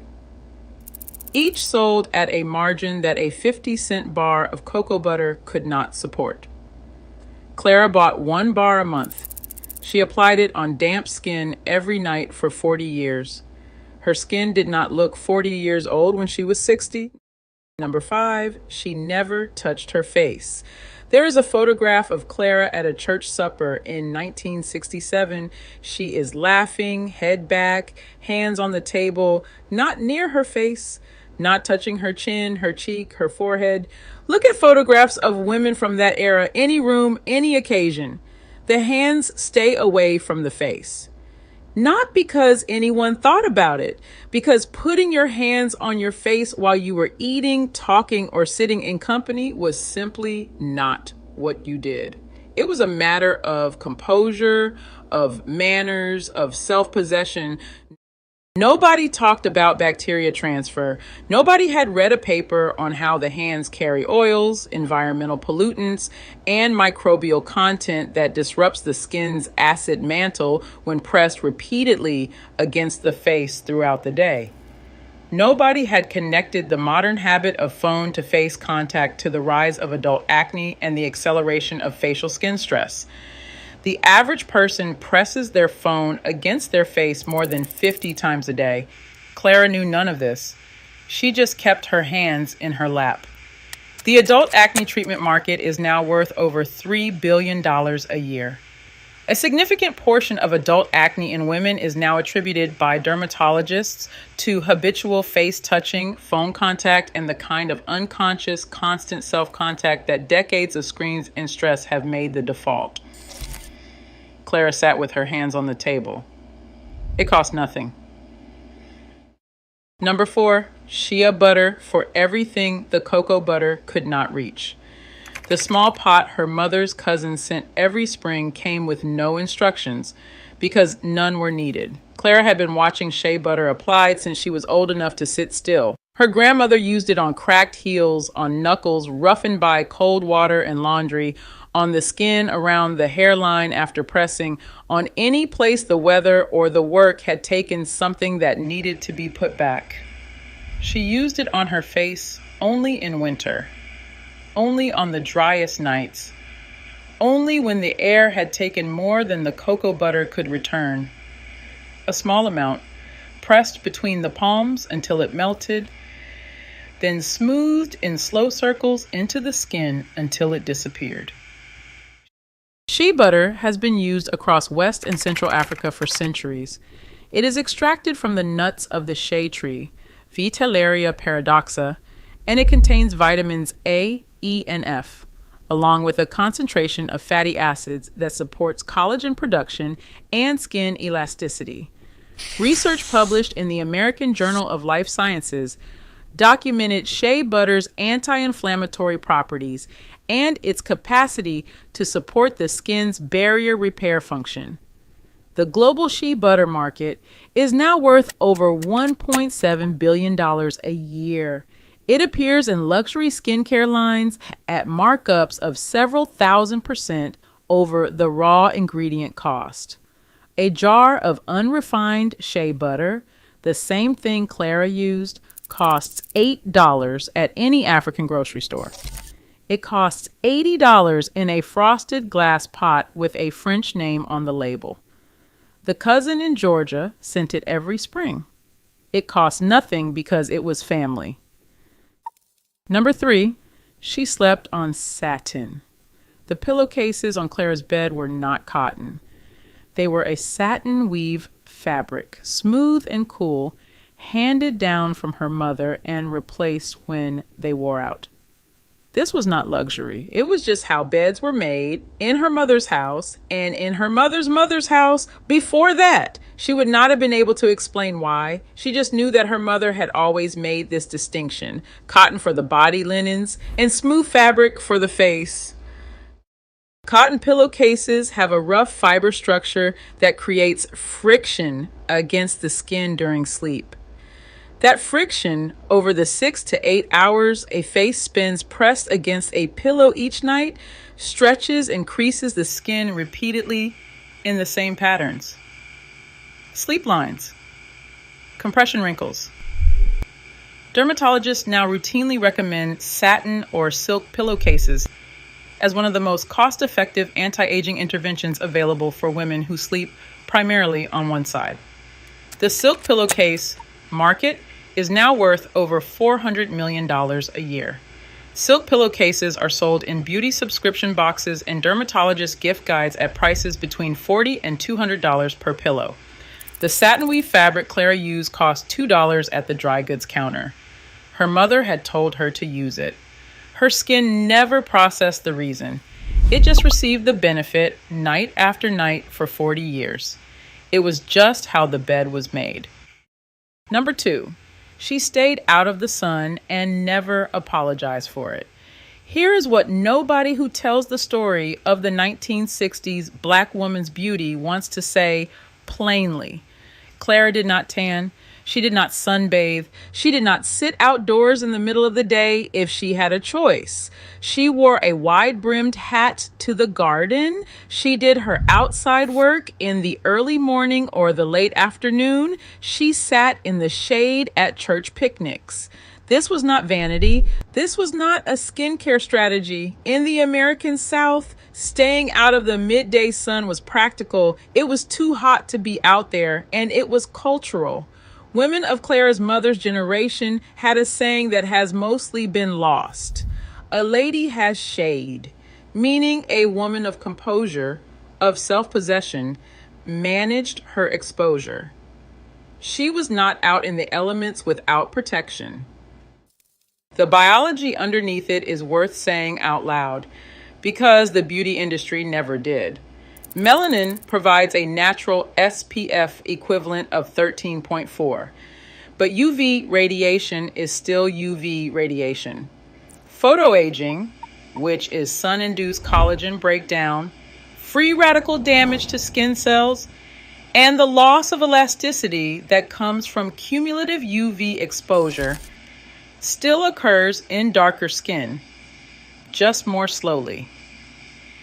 The decade advantage darker skin has over lighter skin is biological, but it is not infinite. It requires not being actively burned through by decades of unprotected midday sun.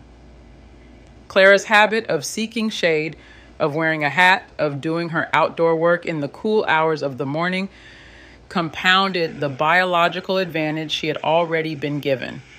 She was not depleting her decade's head start. She was adding to it. The global sunscreen market is worth over $11 billion a year. It was built almost entirely around white skin. The marketing of SPF products to Black women came decades later, largely after the damage that an unshaded era had caused in the generation that followed Clara's. She never bought a bottle of sunscreen in her life. She didn't need to. The shade was free. The habit was her grandmother's. Number 1, she never believed her skin was the problem. This is the one. This is the habit the beauty industry spent 60 years and billions of dollars trying to dismantle. Clara did not believe there was something wrong with her skin. She did not believe her complexion was uneven in a way that required fixing, or that her natural texture was a flaw, or that the darkness of her skin in certain areas was damage rather than biology, or that the face she had been given was a project to be worked on. She had been raised in a tradition that predated everything the beauty industry would eventually tell her. Her grandmother had washed her face with water and her hands and patted it dry with a soft cloth. Her mother had rubbed shea butter into her hands when the seasons changed. The women in her church had pressed their faces with powder, darkened their brows, brightened their lips, not to correct a deficit, but to decorate something already whole. Beauty, in Clara's household, was not maintenance against the decay of an inadequate face. It was care for something worth caring for. In the 1950s, white-owned companies began marketing bleaching creams heavily to Black women. Natty Nola, Palmer's skin success, black and white cream, these products contained mercury, hydroquinone, and other compounds later found to be toxic. The marketing was explicit. Your darkness is a problem. We have the solution. The companies that did not believe this were the Black-owned ones. Madam C.J. Walker, whose company explicitly refused to sell bleaching products in her lifetime, built her line on a different premise entirely: that Black women's skin was not broken, that it needed nourishment and care, not correction. Walker died in 1919. The industry continued without her principles. By the 1960s, the bleaching cream market directed at Black women was worth millions, growing toward billions. The message that had been building for decades was the same message the modern skincare industry still carries, wrapped in new language: brightening, evening, correcting. The underlying premise does not change. There is something about the skin you were born in that needs to be fixed before it can be considered beautiful. Clara never believed it. Not once. She had a jar of Vaseline, a bar of Palmer's, a pot from her cousin in Georgia, warm water in her hands before bed, satin pillowcase, wide-brimmed hat for the garden, the habit of keeping her hands in her lap at the table. None of it cost more than a few dollars. None of it required a label to read or a percentage to calculate or a clinical study to trust. All of it had been working in Black households for generations before anyone found a way to charge for it. The global Black beauty market is now worth over $9 billion a year. It is built in large part on products that attempt to sell Black women back the results that Clara and the women before her produced with what they already had. Barrier creams that do what Vaseline does, body butters that do what shea does, silk pillowcases where satin already existed, sun protection that the shade provided, and the product the industry most needed to sell, the one at the center of it all, was not a cream or a serum or a mask. It was doubt. Once a woman doubts what she has, she will buy what she is sold. The product was the doubt. Everything else was inventory. Clara Wilson died in 2003 at 84. Her daughter found the yellow cotton dress from the 1962 photograph in the cedar chest at the back of the closet. She held it up in the mirror. She set it down. She started reading the back of her skincare bottles. The 8 habits Clara carried her entire life cost less combined than a single bottle of the serums her daughter now buys. None required a subscription. None required doubting the skin she was in. None required believing that what her grandmother had passed down was insufficient. What the industry replaced was not a gap in the routine. There was no gap. What they replaced was the certainty. Pick one thing from this list. Come back in the comments in a week and tell me what it did. The next video is already waiting. 1958, a kitchen on a Saturday night. A girl of 9 sits on a cushion on the floor between her mother's knees, and her mother's hands are moving through her hair in slow, sure sections, parting, oiling, parting again. The radio is low. A pot of something is still warm on the stove.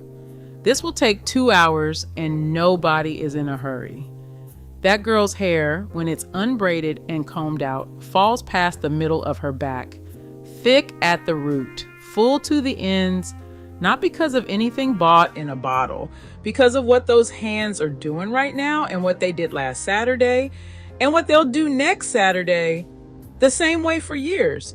You have a cabinet full of growth serums, biotin gummies, a scalp scrub, a bond builder, a heat protectant, a leave-in that costs $30.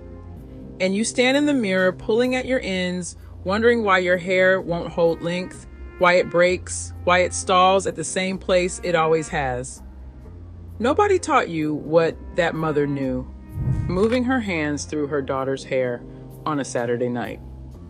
Not because it was a secret, because the women who knew it stopped being asked and what they knew could not be bottled, so it was allowed to disappear. 12 rituals. Ordinary in that kitchen.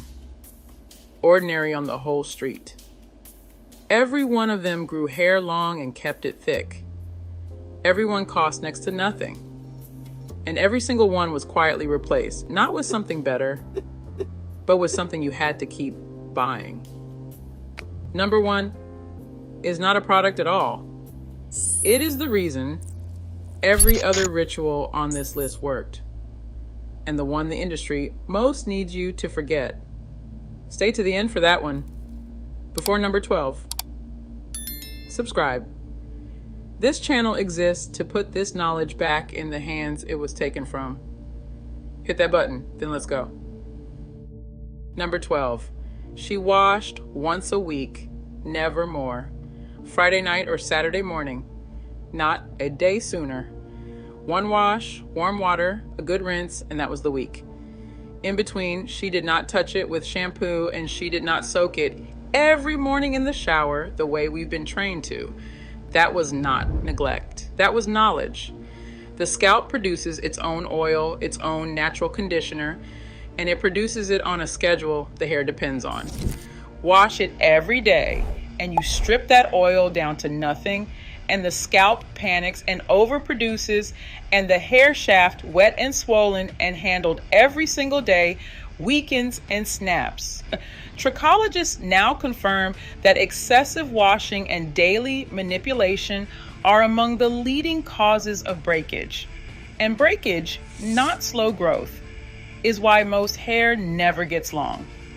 She washed once a week and let the oil do its work the other 6 days. The hair stayed strong because it was left alone long enough to stay strong. The multi-step wash day system they sell you now, the cleanser and the co-wash and the clarifier, 3 products for a job her 1 bar of soap did once a week. She just called it wash day. Number 11, she greased the scalp part by part. After wash day, out came the jar. Dixie Peach in the tin, or Royal Crown, or Blue Magic, or Sulfur 8 if the scalp was dry and flaking. And she parted the hair into small rows and worked a little into the scalp along each part, top to nape, an inch at a time. We have been told grease is bad, that it clogs, that it suffocates, but watch what it actually did. It laid a thin protective film over the scalp and along the strand that sealed moisture in and slowed the water loss that leaves hair brittle. It protected the fragile new growth at the root. The strand stayed soft instead of snapping. The hair oil aisle is a serious industry now. The scalp serums and the follicle drops at $20 and $30 a bottle, selling the exact function of a jar of pomade that cost pennies and lasted months. She greased her scalp every wash day of her life, and the new growth came in soft and stayed put. Number 10, castor oil on the edges and the hairline. A small dark bottle from the drugstore, thick and slow to pour. She warmed a few drops between her palms and pressed it into the hairline. The temples, the nape, the fine, delicate hair at the edges that thins first and breaks first and shows age first. Castor oil is roughly 90% ricinoleic acid, a fatty acid with documented anti-inflammatory and circulation-stimulating properties. Better circulation to the follicle means the follicle is fed, and a fed follicle holds its hair and grows it back. That is why her edges were full at 60 when everyone else's had retreated. The edge growth and lash and brow serum categories are 3 separate billion-dollar industries now, sold on the same molecule, sitting in that 30-cent bottle in her medicine cabinet the whole time. She had one bottle. It did every job. Her hairline never went anywhere. Number 9, the deep conditioner came from the refrigerator. Before a wash, sometimes, out came things that had no business being in the bathroom. A beaten egg, a scoop of mayonnaise, a ripe avocado mashed in a bowl, worked through the length from the ears down, a warm towel wrapped over the top, 20 minutes while she finished the ironing. The egg is protein and lecithin, protein to fill in and rebuild the weak places along the strand, lecithin to soften. The avocado is fat and vitamin E that penetrate and strengthen. This is exactly what a $25 salon protein treatment promises, and it came from a carton and a piece of fruit that were never out of stock. She rinsed it cool, never hot. She knew hot water cooks an egg, and the hair came out heavier, smoother, stronger, moving in one piece instead of frayed and flying apart. Women passed this the way they passed cornbread, handwritten, tucked in a drawer next to the food it came from. The protein treatment shelf is a whole economy now. She built it from breakfast. Number 8, the hot oil treatment at her own stove. Once in a while, a small pot of oil warmed gently on the stove, coconut or olive or castor. She worked it through dry hair from mid-length to the ends, wrapped a warm, damp towel around the whole head, and sat with it for 20 minutes while she read. Here is what almost no product will tell you.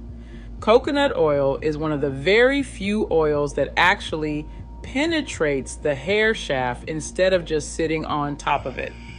And studies in cosmetic science have shown it reduces the protein loss that hollows a strand out and makes it snap. Warmth opens the shaft and lets it in deeper. She was doing, with a pot and a towel, exactly what a $40 salon bonding treatment charges for now. She rinsed it out and the ends that used to split and break held together. The length that used to stall started to hold. A pot of oil and a warm towel. That was the whole treatment.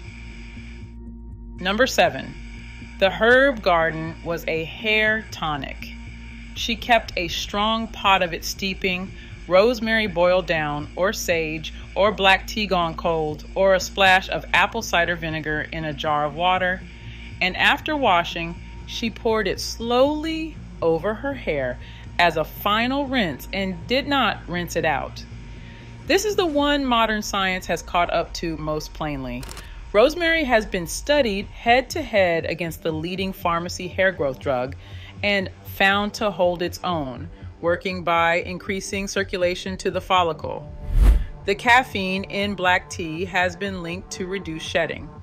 The apple cider vinegar closed the cuticle flat, so the hair came out with a shine no silicone serum has matched. Because it wasn't a coating, it was the strand itself lying smooth. A handful of herbs from the yard cost nothing. The rosemary scalp treatment is a whole shelf of $40 bottles now. She grew hers by the back step.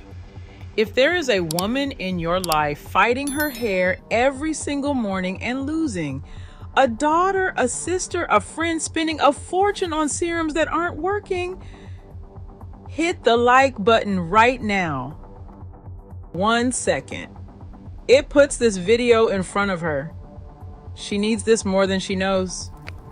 Then stay. Because number 1 is the ritual that made every other one on this list work. Number 6. She detangled from the ends up and never ripped. A wide tooth comb, never a fine one, never a brush yanked from the root, and she started at the very bottom, working out the tangles an inch at a time, moving up toward the scalp only once the ends were clear. On a child's head, gently, a section held in one hand so a snag pulled the hand and not the scalp. This sounds small. It is the whole game. The single greatest reason hair never reaches length is not slow growth. Hair grows about half an inch a month. Whether you fuss over it or not, it is breakage. Every strand ripped out by a comb, dragged from root to tip, is a strand that will never be long. Retention, not growth, is the secret, and gentle detangling from the ends up is how you retain. She never fought her hair. She worked with it from the bottom, with patience, which has never been packaged and never been sold. And her hair kept every inch it grew. Number 5, she tucked the ends away, braids, plaits, and cornrows. Most days, the hair was not out loose and exposed. It was braided, plaited close to the head, cornrowed in neat rows, twisted and pinned, the ends tucked under and hidden. For a working week, for sleep, for a child at school, the hair was put away. The ends of your hair are the oldest part of it, the most fragile, the part that has survived years of weather and washing and handling. Left loose, they rub against scours and pillows and coats, and they wear down and break off, and the hair never gains length because it's losing it at the bottom as fast as it grows at the top. Braiding tucks the fragile ends inside the style where nothing can reach them. It is called protective styling now, and it is sold as a trend. It was survival wisdom, passed down for generations, long before it had a name. She braided the hair away, and the ends stayed protected for days at a time. The length came because nothing was breaking it off. Number 4, every single night she wrapped it, the last thing before sleep. A satin scarf or a square of silk from the notions counter, tied smooth over the whole head. 25 cents at Woolworth's. Later, a satin bonnet. Later, a satin pillowcase for the ones who could get one. Cotton is the quiet enemy of long hair. A cotton pillowcase drags against the strand and drinks the moisture straight out of it 8 hours a night, 3,000 nights a decade, and dry, friction-worn hair snaps. Satin gives the hair nothing to catch on and takes none of its moisture. The style stayed set and, more importantly, the hair stayed whole through the night. They sell an $80 bonnet on the internet now with a brand name on it. She tied a 25-cent scarf and got the same protection every night of her life. To her, it wasn't a beauty product. It was just getting ready for tomorrow. Number 3, the scalp massage that came free with the grease. When she greased the scalp on wash day, she didn't just dab it on. She worked it in with the pads of her fingers, small, slow circles, part by part, for long minutes. On a child's head, it went on, and the child half fell asleep with it. The oil mattered. The massage mattered more. Increased blood flow to the scalp feeds the follicle directly, and a fed follicle grows thicker, stronger hair. A clinical study following standardized daily scalp massage measured a real increase in hair thickness over time. She was doing it weekly, for free, for an hour. What a scalp clinic now charges $200 to perform. The circles, the patience, the 2 generations in one room. The hair grew thick because the ground it grew from was tended every single week. Number 2, she fed the hair from the plate. Hair is not only grown from the outside, it is built from the inside, from what the body has to work with, and she fed it without ever thinking of it as beauty. Eggs in the morning, fish on Friday, sardines, mackerel, whatever was cheap and oily, collard greens and cabbage cooked slow, beans, liver once a week, water all day from a jelly jar. Hare's almost pure protein, so the eggs and the fish gave it the raw material to build from. The greens and the liver carried the iron, and iron deficiency is one of the most common hidden reasons hair sheds and thins. The oily fish gave the omega-3s that keep the scalp healthy and the strand shining. She wasn't taking a supplement. She was eating a plate of food that happened to contain everything a strong head of hair is made of. They freeze dry those same nutrients into a $30 bottle of hair, skin, and nails gummies now. She got them for the price of dinner, which was often almost nothing. When I started pulling this together, I expected to find that these women simply had different hair, that it was genetics, that some people get length and some don't.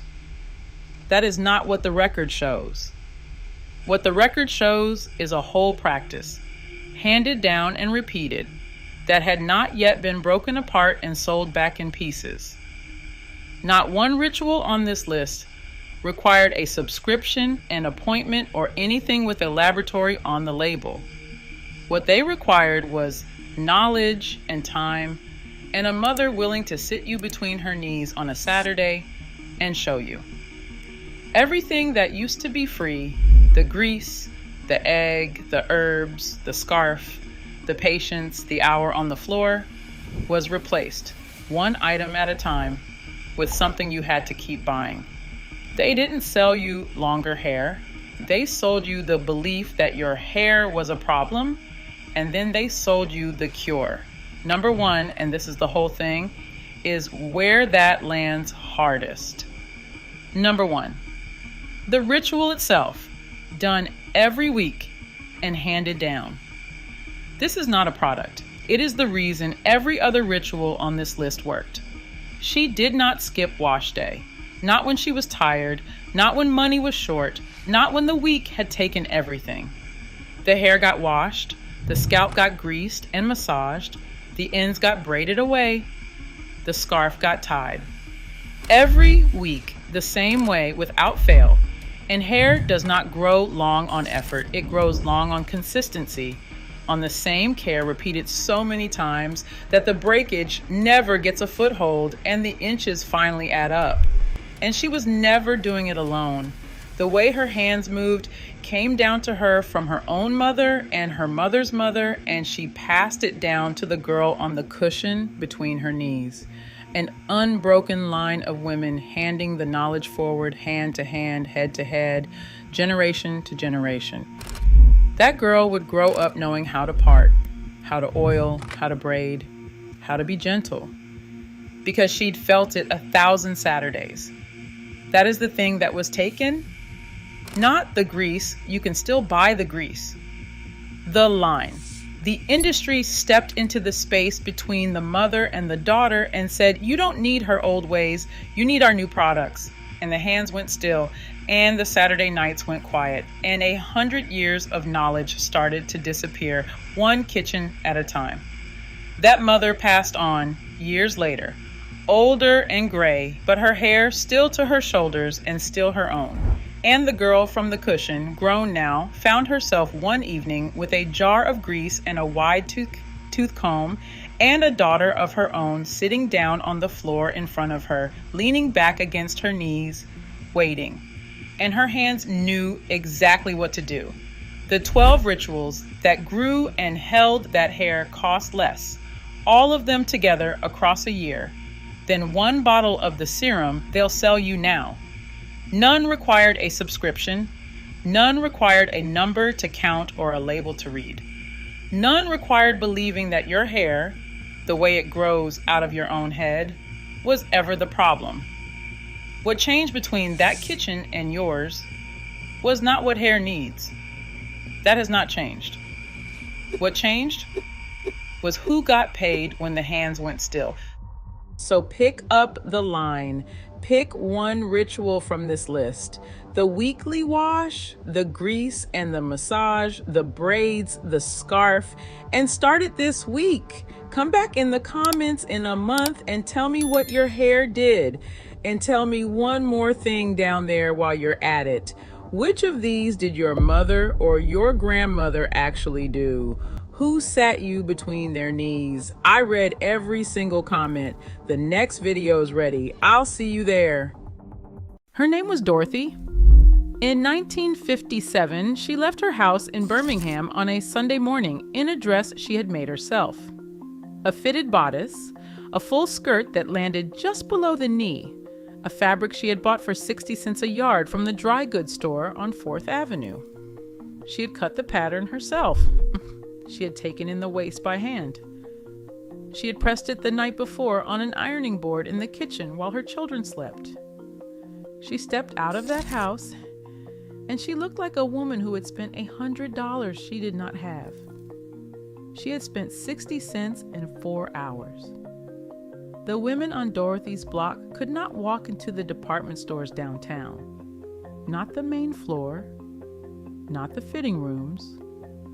The signs were clear, and the rules were enforced, and the racks of clothing inside were not for them. What they had instead was each other. Neighborhood seamstresses shared patterns, inherited knowledge about fabric and fit, and what a woman's body actually needed from a garment. They had been sewing their own clothes for so long that by the time the department stores let them in, most of them had already outgrown the need. The style you see in photographs of Black women from that era, the tailored waists, the deliberate hats, the gloves, the pressed everything, did not come from money. It came from something the fashion industry has never been able to bottle or sell because it cannot be manufactured. It came from knowing exactly what you were doing and why. Before number 7, subscribe. This is exactly what this channel is here to make. Hit that button, then let's go. Number 7, she made it herself and it fit. The single most important reason Black women in the 1950s always look put together is a reason the fashion industry will never advertise. The clothes fit, not because they could afford tailoring, because they did the tailoring. Sewing was not a hobby in Dorothy's house. It was infrastructure. Home economics classes in Black schools taught dressmaking as a core skill. Butterick and simplicity patterns were passed between neighbors and between generations, annotated in pen with adjustments for different bodies, different heights, different waists. A pattern Aunt Ida had altered in 1949 could still be found in someone's sewing box in 1961 with 3 generations of pencil marks across it. Zelda Wynne Valdez, the Black designer who dressed Eartha Kitt and Dorothy Dandridge, the woman who popularized the curve-hugging silhouette that became synonymous with 1950s glamour, was known in her shop for tailoring a dress to any body type, often without taking measurements. She had learned the skill by watching her grandmother's seamstress. She built a career from it. The women in Dorothy's neighborhood built a wardrobe from it. A dress that fits the body it belongs to will always look more expensive than a dress that doesn't. The entire fast fashion industry is built on the opposite principle. Clothes cut for a hypothetical average that fits no one exactly, sold at speed and volume to women who buy more to compensate for the fact that nothing quite works.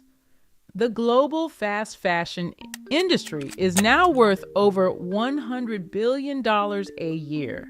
Dorothy's needle and thread cost 30 cents and produced a garment that fit her body precisely because she had built it for her body specifically. Number 6, the hat was not a decoration. It was the whole outfit. Dorothy did not leave the house for church without a hat. Neither did anyone else on her block. The hat was not an accessory in the way the word accessory means something optional.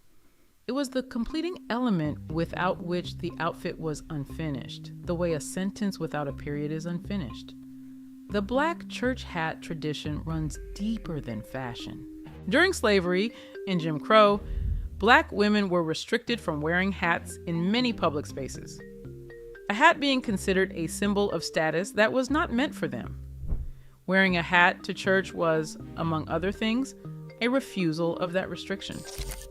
By the 1950s, it had become a non-negotiable element of Sunday dress, and the care that went into choosing it, the angle, the color, the relationship between the hat and the dress and the gloves, was a studied practice passed down alongside every other piece of domestic knowledge.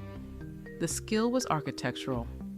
A wide brim draws the eye upward and lengthens the silhouette. A pillbox worn forward closes the face and creates drama. A hat in the same family as the dress color unifies the look and signals intention.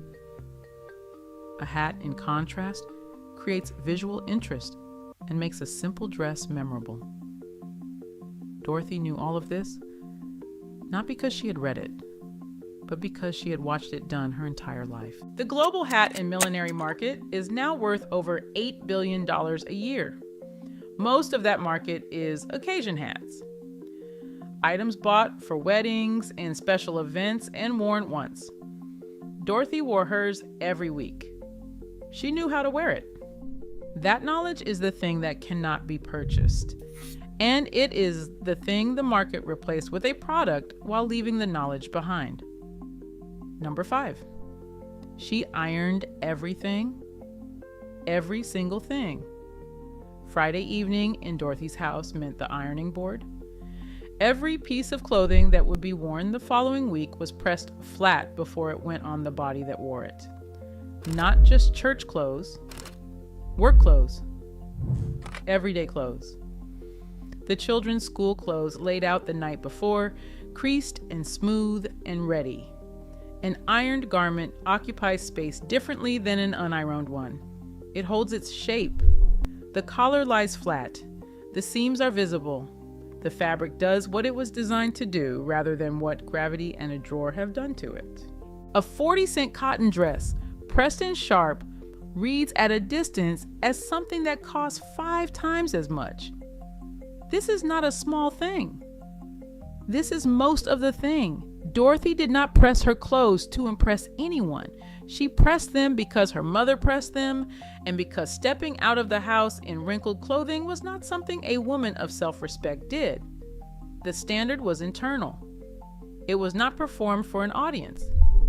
It was just what you did before you left the house, the same way you washed your face. The global garment steamer and iron market is now worth over $5 billion a year. The knowledge of what to do with those tools, which fabrics take heat, which need steam, how to press a collar, how to crease a sleeve, has largely been lost in the generation that replaced the ironing board with permanent press and synthetic fabric. Dorothy had the tools for 50 cents. What she had that cost nothing was the discipline to use them. Before number 4, subscribe if you haven't already. This channel exists to recover exactly this kind of knowledge. The button is right there. Number 4, she dressed for her body, not the trend. Dorothy had been told by the neighborhood seamstress when she was 19 what worked on her frame. A fitted waist, an A-line skirt, nothing boxy across the shoulder. She had been listening to this information her entire adult life, and she had never bought anything that contradicted it. This was not unique to Dorothy. It was a feature of how women in her community approached clothes. The seamstress was not just a person who stitched fabric. She was a diagnostician. She walked around a woman and told her the truth about what her body needed from clothing, which lines elongated, which compressed, which emphasized what should be emphasized and minimized what was better quiet. That knowledge traveled from the seamstress to the customer to the daughter. It was not written down because it did not need to be written down. Everyone passed it person to person. The fashion industry requires the opposite of this knowledge to function. Trends must apply to everyone. This season's silhouette must be the one every woman wants. Personalized knowledge about what suits a specific body is a direct threat to volume, and volume is the business. If every woman knows exactly what works on her body and buys only that, the replacement cycle breaks. The industry needs uncertainty. Uncertainty is expensive. It was designed to be. Dorothy was never uncertain. She had been told the truth about her body at 19, and she had trusted that truth for the rest of her life. She never bought the wrong dress because she had never walked into a store or stood at her cutting table asking the wrong question. She wasn't asking what was fashionable. She was asking what was hers. Number 3. Accessories were the entire strategy. Dorothy owned 6 dresses, maybe 7 in a good year. What she owned more of were the things that could make those 6 dresses look like 20. Gloves, scarves, 2 pairs of good shoes in neutral colors that worked across everything. A brooch her mother had given her that went on the lapel, the collar, or the belt depending on the day. A structured handbag that matched the darker of the 2 pairs of shoes. This was not poverty dressed up as philosophy. It was mathematics.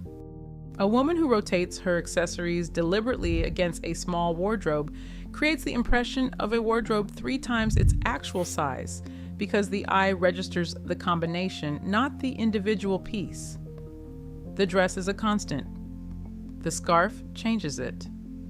The hat changes it again. The brooch moves to a different position, and the whole outfit reads as new. The global accessories market is now worth over $500 billion a year. Handbags, scarves, jewelry, belts, shoes sold as single pieces, replaced seasonally, accumulated into closets where nothing coordinates with anything else because nothing was bought with the whole in mind. Dorothy's accessories worked together because she bought each one with everything else she owned already in her head. Every piece had to earn its place by working with what already existed. Nothing came in that didn't increase the combinations available from what was already there. The industry does not want you to think in combinations. The industry wants you to think in individual pieces, each one complete in itself, each one requiring its own replacement. Dorothy was thinking in systems. The industry was not built to survive that. Number 2, she pressed her appearance in public as hard as she pressed her clothes at home. Walk, shoulders back, chin parallel to the floor. The skirt hangs even when the posture holds the body correctly. The collar sits flat. The silhouette the dress was designed to produce is the silhouette the body actually produces when it moves through the room, the way the dress expects it to. Dorothy's mother had shown her this the same way Dorothy's grandmother had shown it before that. Not as a beauty tip, as a standard. You did not walk into a room with your shoulders collapsed or your eyes down. Not in that era. Not in that community. In a world that was working constantly to communicate that Black women were worth less, the way you carried yourself in public was part of the answer you gave to that claim. During the Civil Rights era, the Sunday best tradition became an explicit political act. The women who marched and sat in and stood their ground wore their finest clothing deliberately, pressed dresses, good shoes, hats, and gloves, because they understood that the dignity they claimed through their appearance was itself an argument. There was no formal dress code. The dress code was the culture passed down through every woman on every block who understood that how you present yourself in a world that tries to diminish you is never a trivial matter. Dorothy walked like it mattered because it did. Number 1, she understood that looking elegant was not about what she had. It was about what she knew. This is the one the fashion industry cannot sell you.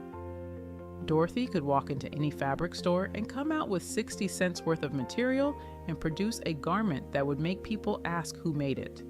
She could take a dress she had worn for 3 years and move a button and change the silhouette and wear it somewhere new. She could coordinate a hat she had worn 15 times with a scarf she had inherited and look like something that had been planned by a stylist. None of this was available for purchase. Not the pattern recognition, not the eye for fit, not the knowledge of what her body needed and what it didn't. Not the understanding of proportion and color and occasion that meant she was never over or underdressed, because she knew, before she left the house, exactly where she was going and what that place required of her. The fashion industry grew by replacing knowledge with product. Once a woman knows what works on her body, she stops buying what doesn't. Once she can sew, she stops buying things that don't fit. Once she understands accessories as a system, she stops buying individual pieces that don't connect to anything else. The entire growth model of the fashion industry depended on removing this knowledge from circulation. It succeeded. Not entirely, not in every household, but enough. The seamstress on Dorothy's block retired in 1972. The sewing machine that had sat in the corner of her front room went to a granddaughter who used it occasionally, and then moved it to a closet in 1985. The patterns with the pencil adjustments were lost in a move sometime in the early 1990s. Dorothy's daughter shops online. She fills a cart, returns 60% of it, and keeps the pieces that almost fit. She has more clothes in her wardrobe than her mother owned in her lifetime. She stands in front of them on Sunday mornings and feels like she has nothing to wear. Dorothy would have found this confusing. Pick one thing from this list. Start with the iron. Come back in the comments and tell me what changed.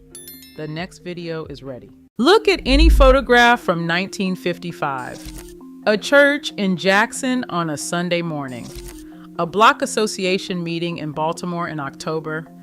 A neighborhood cookout in Detroit in July with folding tables and potato salad and children running through somebody's backyard. Look at the women.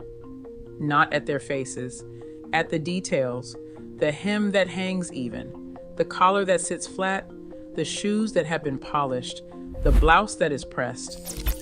None of these women look like they tried very hard. Not one of them looks messy. That is not an accident, and it is not a coincidence. It is also not the story that gets told. The story that gets told about Black women's appearance in America in the 1950s is usually the story of constraint, of what they were denied access to, of which department stores would not let them use the fitting rooms, of which beauty counters would not serve them. Those stories are true. The constraint was real, but that is only half the picture. Because what those women did inside that constraint, the precision they developed, the knowledge they built, the results they produced with almost nothing, is a story that belongs to them and that the beauty and fashion industry has spent decades trying to make them forget. The women in those photographs look like that because they knew things their mothers gave them, things that traveled person to person, in kitchens and on porches and in beauty parlors on Saturday afternoons. The way the important knowledge always traveled in communities where the official channels were closed. This is the knowledge. Before number 10, subscribe. This is exactly what this channel is here to make. Hit that button. Then let's go. Number 10, she never left the house without checking the back. Before she walked out the door in 1955, she turned around, not to look at her face a second time, to look at the back, the hem at the back, the collar lying flat at the back, the seam of the stocking running straight up the back of the calf. For a Black woman in 1955 America, this check was not optional. She understood something the broader culture is only beginning to name, that she would be assessed more quickly, more harshly, and at higher standards than the women around her. A hem that dipped, a collar that rode up, a blouse that came untucked. These details that a white woman might carry through a public space without consequence were details that would be used to confirm a story about her that she had not written and did not agree to. She turned around every morning because her mother had shown her what she looked like from behind the one time she hadn't checked, and she had not needed to be shown twice. Because the back of a woman is what the room sees after she has entered it. Because the front gets assessed at the door, but the back stays in the room's field of vision for everything that follows. This costs nothing, takes 8 seconds, has no product associated with it. It was simply a standard she held herself to before the world got a chance to hold it for her. Number 9. She dressed for where she was going before she left, not when she arrived. In 1956, there was a dress for church, a dress for the market, a dress for the beauty parlor, a dress for the house. These categories were not about multiple wardrobes. They were about dressing for the occasion before you entered it, not casually, not approximately, exactly. You knew where you were going. You dressed accordingly. This was not merely a style decision.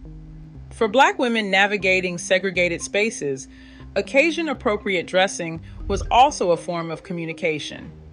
A Black woman who appeared in a professional space looking precisely dressed for it was harder to dismiss. A Black woman who appeared at a civic meeting, a school meeting dressed exactly as the occasion required, was making a claim with her appearance before she made any claim with her words. This was understood. This was taught. The progressive blurring of occasion dressing, from athleisure at dinner to casual at the office, did not arrive because women stopped caring. It arrived because an industry discovered that blurring occasions multiplied the categories of clothing a person felt she needed to own. She always knew what to wear, not because she had more choices, because she had fewer and she understood each one completely. Number 8, shoes were polished and heels were sound before the week began. Sunday evening, the shoes came out. Every pair that would be worn that week. Polish applied, buffed, set to dry.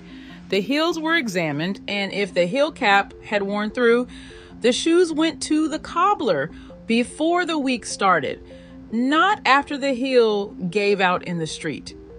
A scuffed shoe was not a small thing. It was a vulnerability. A Black woman who appeared in a white-owned office or a school board meeting with a scuffed shoe had given the room a detail to diminish her with. She understood this with a precision that the broader culture did not have to develop because it did not face the same stakes. The polished shoe said, "I miss nothing. You will have to find something else." The Black cobbler shops that populated every Black urban neighborhood in the 1950s were maintenance infrastructure for women who could not afford to let a visible detail slide. She had one pair of good shoes and a cobbler 2 blocks away. Her shoes always looked right. Number 7, the foundation went on before the dress. Every time, without exception. Before anything went on in 1955, something went under. A structured brassiere, a light girdle, a slip that gave the outer garment a surface to work with.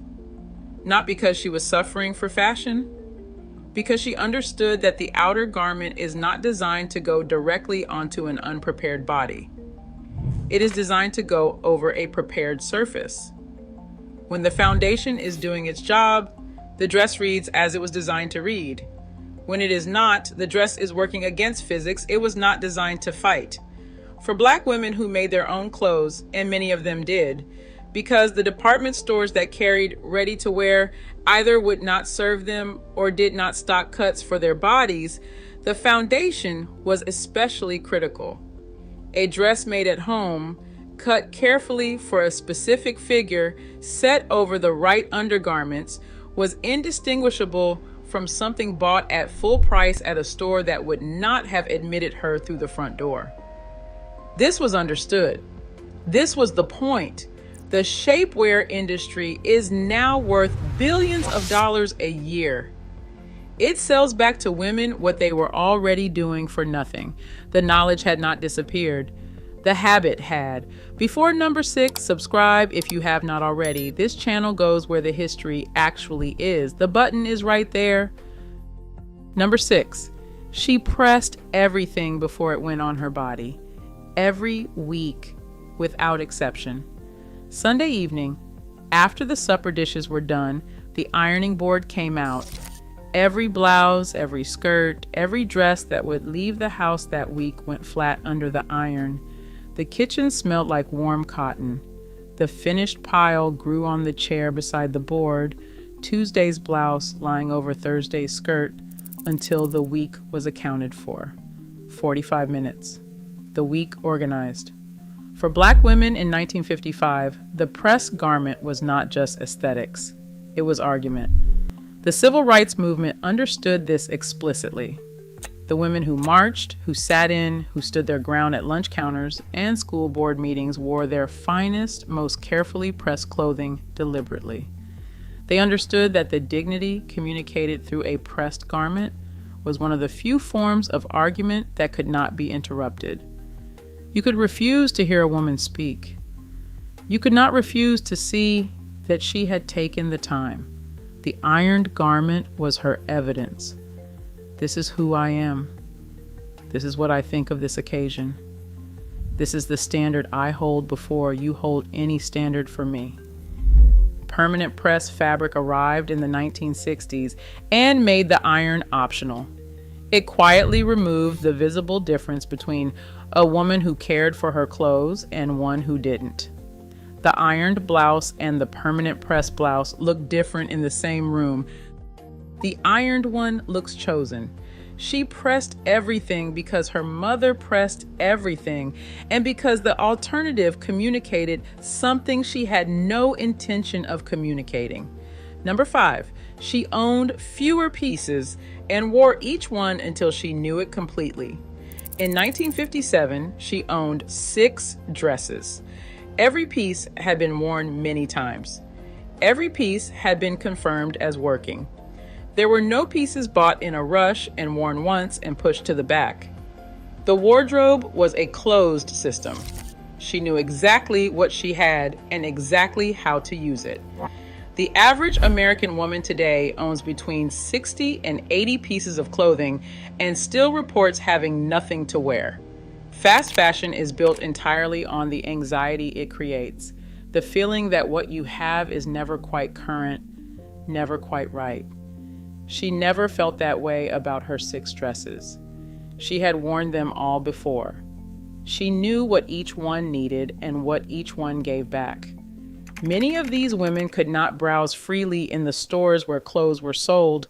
Many were served last or not at all, sent measurements by mail, or bought on approval from catalogs. Every piece they owned had been acquired with effort. Nothing had been bought casually. That effort produced a relationship with each garment that fast fashion was specifically designed to end. Because a woman who knows every piece she owns has no use for this week's trend. Number 4, she never wore anything that didn't fit. If it didn't fit, she fixed it before she put it on. She took things to the seamstress on the block, or she altered them herself. Because many Black women of that era had to learn to sew to access clothes that fit bodies the ready-to-wear industry was not cutting for. A hem too long got shortened, a waist too wide got taken in. Every piece performed exactly as designed because each had been altered to work for her body specifically. A garment that fits reads as expensive regardless of what it cost. A garment that doesn't fit reads as careless regardless of what it cost. This is the most cost-free form of looking put together available, requiring no product, only the knowledge of what fits and the willingness to fix what doesn't before wearing it. The seamstress on the block in Black neighborhoods of the 1950s was not a luxury. She was infrastructure, the mechanism by which women excluded from full-price fitting rooms still appeared in public looking precisely dressed. Number 3. She kept her accessories coordinated and used them as the variable. The handbag matched the shoes, the scarf finished the coat, the gloves came off only indoors. This was not a restriction. It was mathematics. A woman who owned 6 dresses and rotated her accessories deliberately looked like she owned 20. The accessories were the variable in an equation where the dresses were the constants. Change the scarf, the brooch, the belt against the same dress, and the dress disappears. What the room sees is a completely different combination. This mathematics was especially important for Black women building wardrobes under economic constraints that left no room for waste, who needed every piece to work as hard as possible. The accessory strategy was resource management applied to appearance. The result, the impression of abundance from a small, precisely coordinated wardrobe, was identical to what far wealthier women were producing at 10 times the cost. The global handbag market alone is now worth over $50 billion a year. Most of what gets purchased are individual pieces that don't coordinate with anything already owned, bought in isolation, unable to do the mathematical work she was doing for almost nothing. Number 2, she walked like the outfit was already finished. In a kitchen somewhere in the South in the early 1950s, a mother showed her daughter a demonstration. She stood up straight, chin parallel to the floor, shoulders settled back, weight centered, movement from the hips. Then she let her shoulders drop forward, her chin fall, her spine curve. Same woman, same dress. She said, "Look at what the dress does." The dress did nothing in the second position. It bunched at the shoulder. The hem pulled. What had looked like a well-made garment looked like something grabbed in a hurry. For Black women in 1955 America, posture was not a style technique. It was a political act. During the Civil Rights era, the instruction to demonstrators was explicit and deliberate: dress your finest, stand straight, move with dignity, give them nothing. The women who marched and sat in and stood at lunch counters understood that their bearing was part of their argument, that a woman who moved through a hostile space with her weight centered and her head up was making a claim about herself that the space was trying to deny. The dress performed because the body performing it had already decided who it was. She stood straight for 60 years. She never thought of it as style advice. She thought of it as what her mother showed her in the kitchen. Number 1, she knew what suited her and bought only that, and she never needed to think about it again. This is the rule that made every other rule work. This is why the wardrobe was a closed system. This is why the accessories coordinated. This is why she could get dressed in 7 minutes and leave the house looking precisely right every single time. She had been taught at some point before she was 20 by her mother or her mother's seamstress or the women at church or the older women at the beauty parlor who talked about these things with the seriousness they deserved, to look at a garment the way a craftsman looks at a tool. Not with the question of whether it is fashionable, but with the question of whether it is right for her. Not that color, it takes something from your face. That one, it brings something forward. The A line, not the pencil. The fitted waist, not the drop.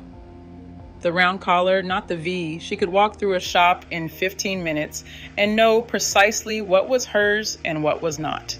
For Black women who could not walk freely through all the shops, who were assessed at the door before they touched a single garment on a rack, who had to know before they went in what they were looking for. Because there might not be a second trip, this knowledge was not a style preference. It was a condition of operating efficiently in a world that offered limited access and no tolerance tolerance for mistakes. She could not afford to buy the wrong thing. So she had made sure, well before she went looking, that she knew exactly what the right thing was. The fashion industry requires the opposite of this knowledge. Trends must apply universally. Personalized knowledge about what suits a specific body is a direct threat to volume, because a woman who knows what suits her and buys only that has no use for a trend that does not. The uncertainty was designed. The most put together woman in any photograph from 1955 is not the one who spent the most.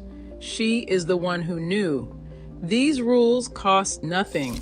They required no subscription, no product, no belief that the problem was her body. They required knowing what she knew, knowledge not given to her by any industry, but passed person to person, generation to generation. Through the hands of women who understood that looking right was never just about how you looked. Pick one rule from this list. Start this week. Come back in the comments and tell me what changed. The next video is ready. Her name was Viola. In 1954, she walked into a job interview in Chicago in a dress she had altered 3 times, shoes she had resoled once, and a hat she had rebanded with a new ribbon that morning. The woman at the desk looked her up and down and asked where she had bought her suit. Viola was not wearing a suit. She was wearing a fitted dress with a structured collar she had stiffened with a piece of cotton, interfacing cut from an old pillowcase. It read as a suit from across a desk. That was the intention. She got the job. The women in Viola's community operated inside a set of rules so precise and so effective that the results looked effortless. They were not effortless. They were studied. They were passed mother to daughter, neighbor to neighbor, seamstress to customer. In the same way recipes were passed, without being written down, without being named, without anyone thinking they were doing anything unusual because everyone around them was doing the same thing. What follows is 25 of those rules, not the philosophy, the actual tricks, the specific things they knew that nobody is teaching anymore. Before number 25, subscribe. This channel exists to recover exactly this. Hit that button, then let's go. Number 25, starch was not optional. A limp collar is a finished outfit that hasn't been finished. Viola kept a spray bottle of liquid starch at the ironing board. Collars, cuffs, and the front placket of every blouse went stiff before they went on her body. It cost pennies. It read as expensive. Number 24, never buy a color you cannot already see in your wardrobe. Before anything new came into the house, it had to match something already there, not approximately. Actually, Viola carried a swatch of her main pieces in her purse. Small squares of fabric cut from seam allowances, tucked to an envelope. When she shopped, she held the new piece against the swatch. If it didn't work, she left it. Number 23. The hem told people everything. A hem that hit at the narrowest point of the calf lengthened the leg. A hem that hit at the widest point of the calf shortened it. Every woman in Viola's circle knew this. The seamstress adjusted the hem based on the leg, not the pattern. A ½ inch could change everything. Number 22. White gloves once a week kept the hands looking like they matched the outfit. Viola wore gloves to church every Sunday. Not because it was required, because bare hands in that era communicated something different than gloved hands, and she was deliberate about what she communicated. The gloves came off indoors. They went back on before she left. Number 21. A brooch moved 3 times is 3 outfits. The same brooch worn at the collar, at the waist on a belt, and at the shoulder of a coat was 3 different looks from one $2 piece. Viola owned 4 brooches. She never felt limited by 4. Number 20. The undergarment built the dress. In 1954, you did not put a dress on an unsupported body and hope for the best. A structured bra, a light girdle, and a slip were what the dress was designed to go over. The slip prevented the fabric from clinging and gave the skirt the movement it needed to fall correctly. The underpinnings were the foundation. The dress was the finish coat. Number 19. 2 neutral shoes covered the entire wardrobe, black and a warm tan. That was it. Every dress Viola owned was chosen with those 2 shoes already in mind. Nothing came into the wardrobe that didn't work with at least one of them. The shoes were resoled when they wore through. They were not replaced because the season changed. Number 18. A scarf tied at the neck finished what the collar started. A silk scarf, or a rayon scarf that looked like silk, tied low at the throat, added color at the face without buying a new blouse. Viola had 7 scarves. Combined with 7 blouses, the mathematics gave her 49 combinations. She did not own 49 blouses. Number 17. Press the seams open and the dress reads as tailored. A home-sewn dress with pressed open seams lying flat looks professionally made. A home-sewn dress with rolled seams that haven't been pressed looks home-sewn. The iron was the difference between the two. Viola spent as much time at the ironing board after she sewed as she did at the sewing machine while she sewed. Number 16. The waist was the anchor. Everything was fitted to the waist first and built out from there. If the waist was right, the eye read the whole garment as right. If the waist was wrong, nothing above or below it could save it. Viola took in every waist on every piece she owned, commercial or homemade, until the fit was exact. Before number 15, if this is the kind of video that belongs on your feed, subscribe now. This channel goes where the history actually is. Number 15. Lint was personal. Before Viola left the house, she ran a damp cloth across every visible surface of her outfit. Not a lint roller. Those barely existed. A damp cloth, pressed once in each direction. Lint and stray threads on dark fabric communicated carelessness. She was not careless. Number 14. The collar was the frame of the face.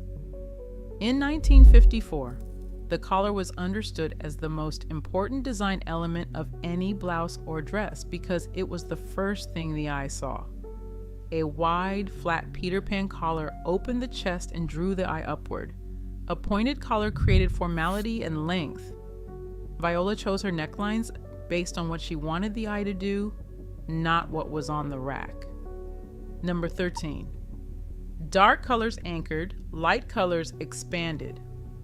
Dark on the bottom, light on the top made a woman look taller and longer. Light on the bottom, dark on the top reversed the effect.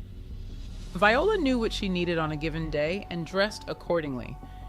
She did not think of this as color theory. She thought of it as common sense her mother had given her. Number 12. A belt cost $1 and changed the architecture of everything. A dress that read as shapeless became fitted with a belt at the natural waist.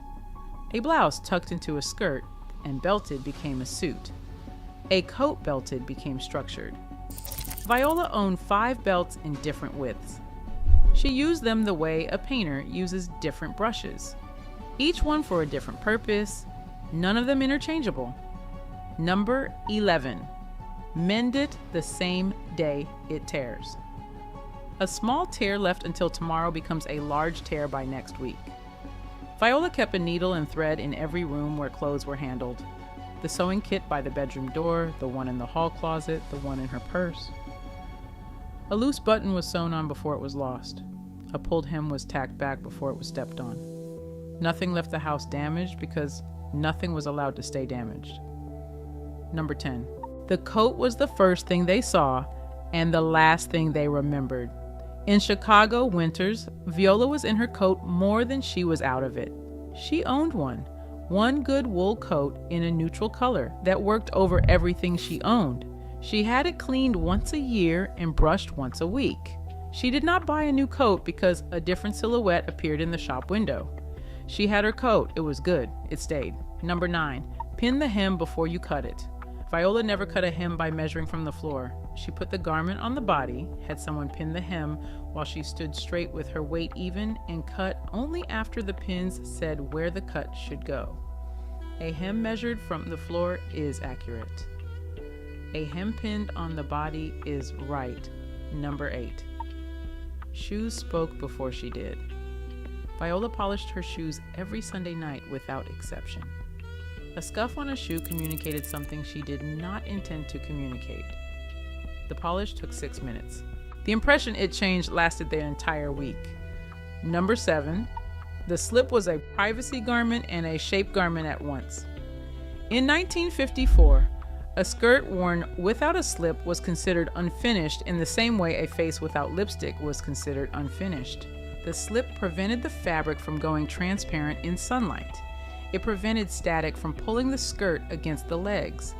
It gave the skirt the weight it needed to swing correctly when she walked. 3 functions from one 30-cent garment worn under everything. Number 6. Buy the fabric first, then decide what to make. Viola did not go to the fabric store to buy fabric for a specific dress. She went to see what was there. When she found something exceptional, a wool suiting fabric at the end of a bolt selling for 20 cents a yard, a cotton print in a color nobody else had bought, she bought it and let it wait. The right use for it would come. The fabric store on 4th Avenue closed in 1971 and nothing replaced it. Number 5. The right lipstick completed the outfit the same way a period completes a sentence. Viola kept one lipstick in her purse. 1. A deep berry that worked across her skin tone in every season. She did not leave the house without it on, and she did not touch up more than once in public. The color was chosen deliberately and never changed because it worked and because what worked did not need to be replaced. Number 4. Never wear something for the first time somewhere it matters. Every new garment Viola made or bought was worn once at home before it was worn anywhere that counted. She walked in it. She sat in it. She raised her arms in it. She stood up from a chair in it. If it pulled or gaped or fell wrong when she moved, she fixed it before it went out in the world. Nothing surprised her in public because nothing had been left to chance in private. Number 3. A dress worn 3 ways is 3 dresses. The same-day dress worn with a belt was office appropriate. Worn without the belt with a cardigan added, it was Saturday afternoon. Worn with the collar turned up and a brooch at the throat, it was evening. Viola did not buy more clothes to cover more occasions. She learned to make the clothes she had cover more occasions. Number 2. Let the other women see you before you see yourself. Before she left the house on any important morning, Viola stood in the kitchen doorway and let her mother look. Not for approval, for accuracy. Her mother would say yes or adjust one thing. The belt moved half an inch, the collar turned down, the hat tilted 3 degrees forward. The second set of eyes was not vanity, it was quality control. Number 1. Dress as if it matters because it does. This is the one that held every other trick together. Viola did not dress well because she was vain. She dressed well because she understood something that the current era has largely forgotten. In a world that was working every day to communicate that she did not matter, the way she presented herself in public was one of the few languages she was permitted to speak without interruption. During the Civil Rights era, the instruction to marchers and protesters was explicit. Dress your best. Press clothes, polish shoes, hats and gloves. Not because it made them safer. It did not make them safer. Because they understood that dignity claimed through appearance is harder to dismiss than dignity claimed through words alone. The photographs from those marches are evidence. Look at the faces. Look at the clothes. Look at what they were saying before anyone opened a mouth. Viola dressed like that every day. Not only on Sundays, not only on important mornings. Every day she left the house, she dressed as if her presence in the world was worth preparing for, because it was. The tricks on this list cost almost nothing combined. The cheapest of them was the damp cloth for lint. The most expensive was the one good coat. None of them required a subscription, a credit card, or a purchase made in 30 seconds from a phone screen. What they required was knowing what you were doing and believing it was worth doing correctly. Viola's granddaughter found her sewing box in 2004. The fabric swatches in the envelope were still there, faded but intact. She didn't know what they were for. She does now. Pick 3 things from this list. 3 you can start this week.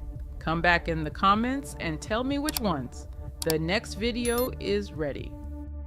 There is a small dark bottle that used to sit in every Black household in America. Thick glass, a paper label, 30 cents at the drugstore. It sat 2 shelves from the shampoo, and it did not look like much. And that one bottle, did the work of the 30 products crowding your bathroom shelf right now.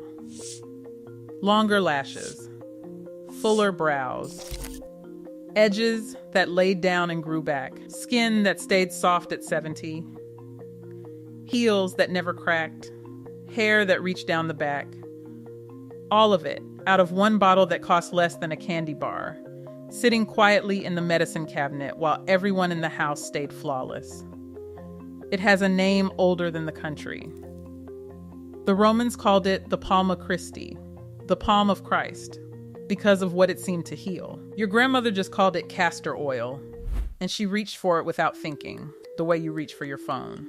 You have a serum for your lashes, a serum for your brows, a cream for your edges, a balm for your lips, a treatment for your ends, and a $40 bottle of something for the little lines under your eyes. She had one bottle for all of it. And it worked better than the whole shelf, because it was the thing all of those products were quietly copying. Nobody taught you what she knew about that bottle. Not because it was a secret, because the women who knew it stopped being asked. And here's the part that should make you angry. Castor oil cannot be patented. Nobody can own it. There is no fortune to be made selling a 30-cent bottle that does everything, so the beauty industry took it apart, put each of its uses in a separate expensive jar, gave each one a new name, and buried the original where you'd stop looking for it. 24 ways she used that one bottle. Every one of them still works exactly the way it did in 1955, because castor oil hasn't changed, and neither has your body. Number 1 is not a trick at all. It's the reason the whole bottle worked, and it's the one the industry most needed you to forget. Stay to the end for that. Before number 24, subscribe. This channel exists to put this knowledge back in the hands it was taken from. Hit that button. Then let's begin. Number 24, cracked heels, healed overnight. Winter came and everyone's heels split, the deep, painful cracks along the back of the foot that catch on the sheets. She had one fix, and it never failed. At night, she warmed a little castor oil between her hands, worked it deep into the heels and the balls of the feet, and pulled on a pair of cotton socks over the top. By morning, feet that had been rough as bark were soft again. Castor oil is one of the thickest, most occlusive oils there is. It doesn't soak in and vanish the way a thin lotion does. It sits, it seals, and it holds moisture against the skin for hours, which is exactly what a deep crack needs to close. The socks trap the warmth and the oil against the skin all night and let it do its slow work uninterrupted. They sell you a healing heel balm now in a tube for $15, and if you turn it over and read it, an oil very much like this one is near the top of the list. She skipped the tube and the $15. A few drops, a pair of socks, and her feet were soft by breakfast. Number 23, cuticles and nails that stop splitting. Her hands worked all day, dishes, laundry, cleaning, cooking, and hands that work get dry, and dry nails split and peel and the cuticles crack and catch. Every few nights she rubbed a single drop of castor oil into each nail bed and around each cuticle, massaged it in, and that was the whole treatment. The oil softens the hard, dry cuticle so it stops splitting, and it seals moisture into the nail itself. And a nail that stays flexible instead of brittle doesn't peel and break. Women who did this had strong nails and smooth cuticles well into old age, hands that had done 50 years of hard work and still look cared for. There is a cuticle oil on every nail salon counter now in a tiny bottle for a not tiny price, and it is very often castor oil with a fragrance added. She used the real thing, straight for pennies, and never thought to call it a treatment. It was just what you did before bed. Now, before I give you number 22, I have to stop and tell you something, because what's coming in the rest of this list is the part the industry worked hardest to bury. Everything I'm about to show you, the lashes, the brows, the edges, the crown, those are the uses that replaced entire product categories, and there are far more of them than I could ever fit into one video. Every recipe, every measurement, every way these women mixed and warmed and applied this oil, along with dozens of other forgotten remedies from that same medicine cabinet. I've gathered into one book, The Forgotten Shelf, the beauty wisdom they took from our grandmothers. It is not a subscription. There's nothing to sign up for and nothing to buy every month. It's the knowledge in your hands once, the way it used to be passed down at the kitchen table before somebody decided it should cost you $40 a jar.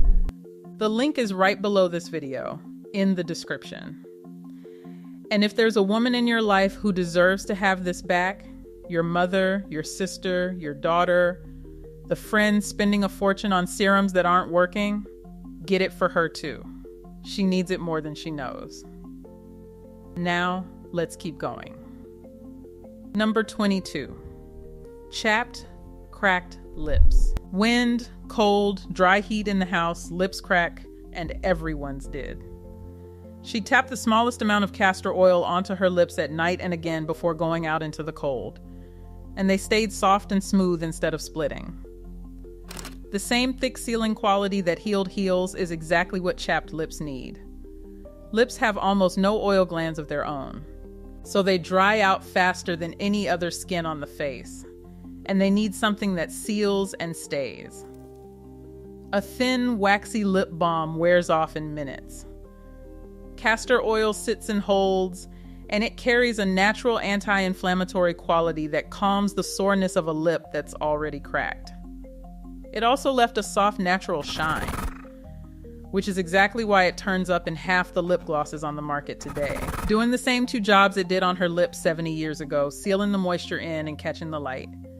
She got the gloss and the healing from one bottle. You're buying them separately.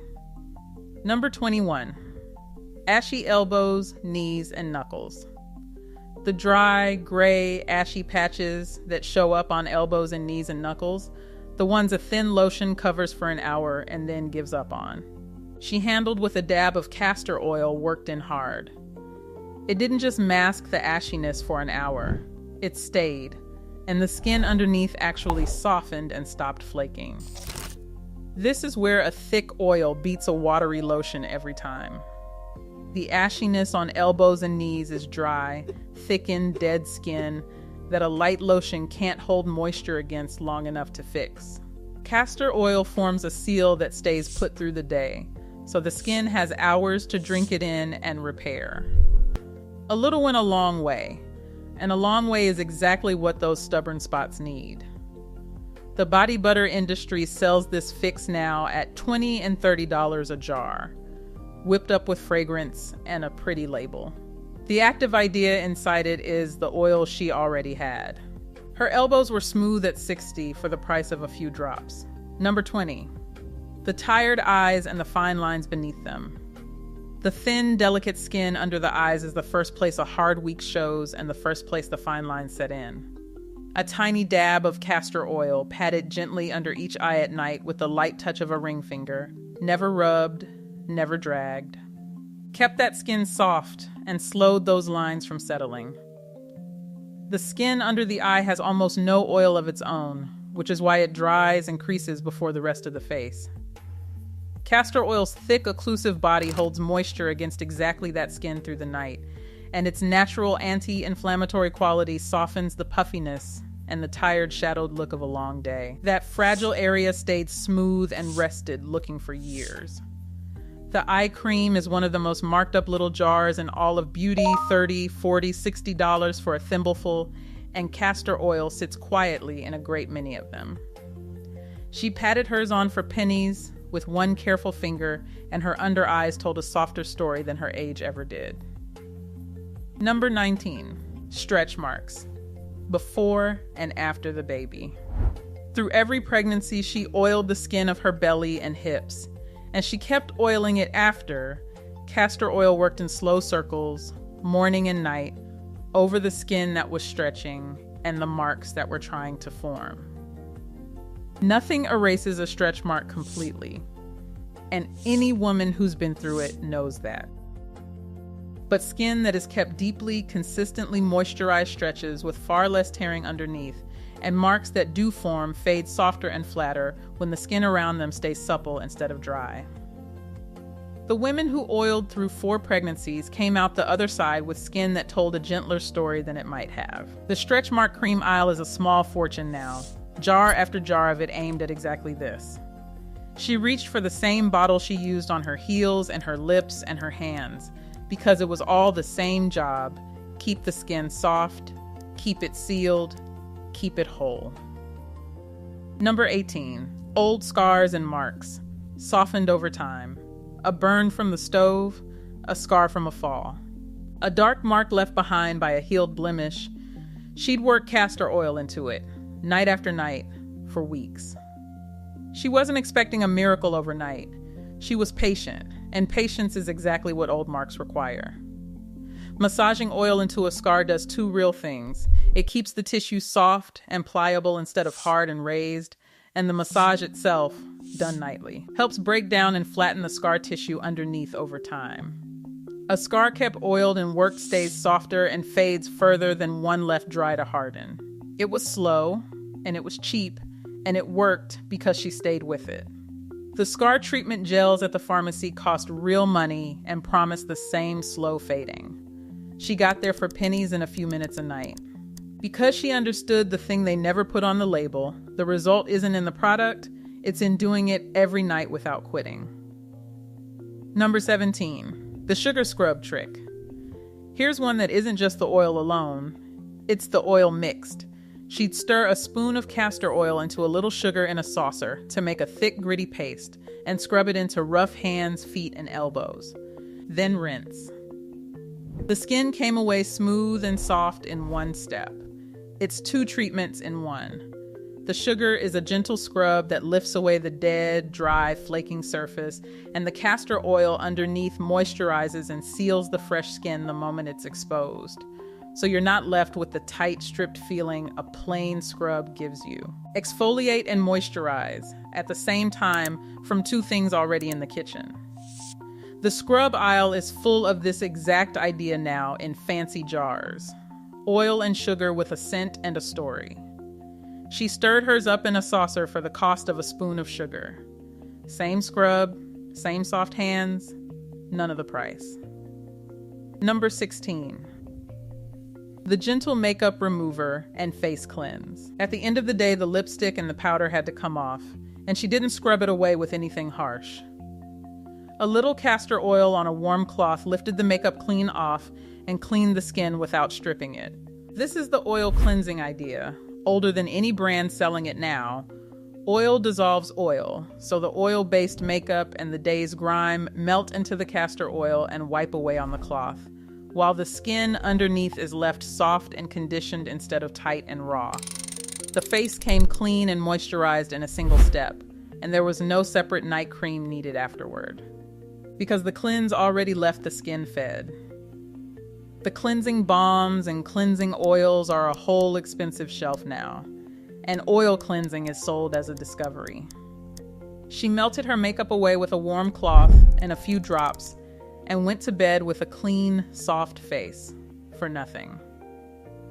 Number 15. Calming a blemish overnight. When a blemish came up, she dabbed the smallest amount of castor oil right on the spot before bed and left it alone until morning. No harsh drying gel, no scrubbing. Castor oil carries a natural anti-inflammatory and antimicrobial quality, so it calms the redness and the swelling of a blemish while keeping the skin around it from drying out and flaking the way a strong spot treatment leaves it. The spot settled down softer and quieter by morning, without the angry dry patch that a drugstore treatment leaves behind. And the other half of the trick was the half no product will ever sell you. She dabbed it, and then she left it alone. No picking, no poking. The spot treatment aisle is worth a fortune. built on that same mechanism in a more expensive form. She calmed hers with a dab of oil and the discipline to leave it be, and that leaving it alone was always the most powerful part of the cure. Number 14. The dry, flaky, itchy scalp. When the scalp went dry and tight and flaky in the winter, she didn't reach for a medicated shampoo. She parted the hair into rows and worked warm castor oil directly into the scalp along each part, massaged it in, and left it. A dry, flaky scalp is often simply a scalp starved of moisture and oil, and stripping it with a harsh shampoo only makes it drier and flakier the next week.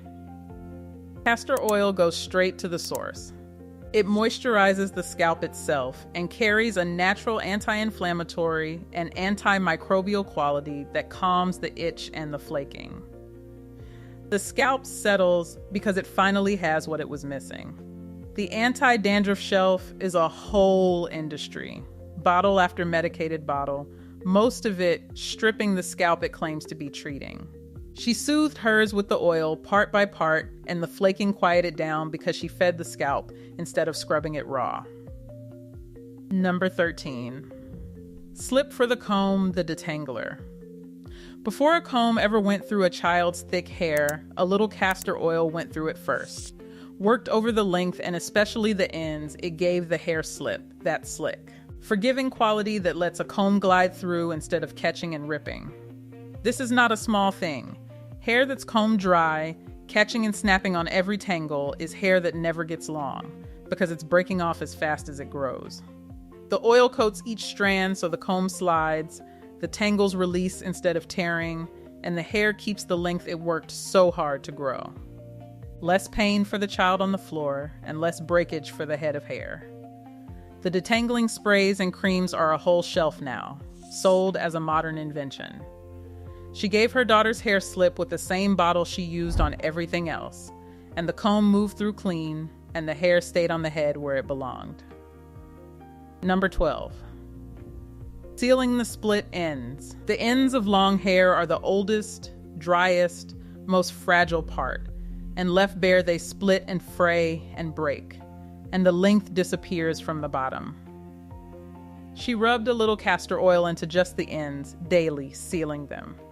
The oil coats the frayed end of the strand and seals it, holding the split from traveling further up the hair shaft and protecting the fragile tip from the dryness and friction that break it off. You cannot unsplit an end, but you can seal it and stop the damage from climbing, and stopping the breakage at the ends is how hair finally holds its length. It was the difference between hair that grew and hair that only seemed to stay the same length forever. The split end sealer and bond repair bottles are $25 and $40 now. She sealed hers with a few drops on the ends before bed, and her length crept down her back a season at a time because nothing was snapping it off at the bottom. Number 11. The hot oil treatment. Once a week or so, this was the deep treatment. She warmed a small amount of castor oil, sometimes cut with a little coconut or olive oil so it wasn't so thick, worked it through the whole length of the hair, wrapped a warm, damp towel around her head, and sat with it for 20 minutes while she read or listened to the radio. The warmth is the trick. Heat lifts the outer layer of the hair shaft just enough to let the oil penetrate deeper than it ever could cold, so the treatment reaches inside the strand instead of just coating it. Castor oil's thick, nourishing body strengthens the hair from root to tip, and the whole head came out heavier, softer, shinier, and far less prone to breaking. If you're finding this useful, and there's a woman in your life who'd want it too, your mother, your sister, a friend who's tried every bottle on the shelf, take 1 second and hit the like button right now. It puts this video in front of her. She needs it more than she knows.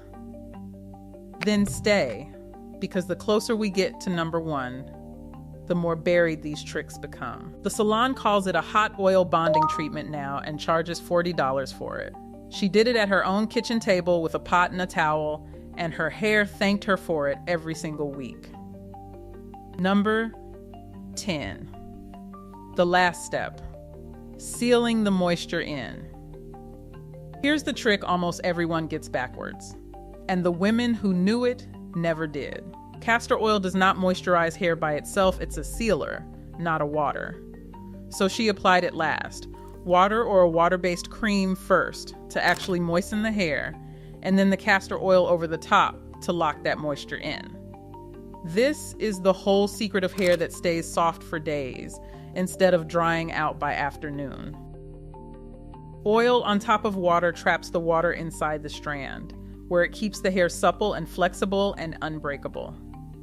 Oil on dry hair alone just sits there. The order is everything, and the women who sealed with castor oil in the right order had hair that held its moisture all week long. They've turned this into an acronym and a whole product line now, a different bottle for each step. She did it with a spray of water and the same castor oil she used for everything, in the right order, and her hair stayed soft from wash day to wash day. Number 9, laying the flyaways and finishing the style. Not every use grew hair, some just finished it. Once the style was set, a tiny bit of castor oil smoothed over the top laid down the flyaways and the frizz, tamed the little hairs at the edges that wouldn't behave, and gave the whole head a soft, healthy shine. Because it's thick and it seals, a very small amount tames the frizz that humidity lifts and holds the style smooth all day, while the shine it leaves is the strand itself catching the light, not a spray-on coating sitting on top. The edges laid, the frizz gone, the hair polished, the finishing touch before she walked out the door. They sell smoothing serums and shine sprays and edge control for this now. A different little bottle for each. She smoothed, laid, and shined with the one bottle she already had and walked out the door finished. Number 8. The Roasted Cousin, Jamaican Black Castor Oil. Not all of it came in the clear bottle. Some households kept the dark, smoky kind, Jamaican black castor oil, where the beans are roasted and the ash is left in, giving it a deeper color, a toasted smell, and, many swore, more power. It came up through family, through the islands, through the network of women who knew. The roasting and the ash give it a slightly different character.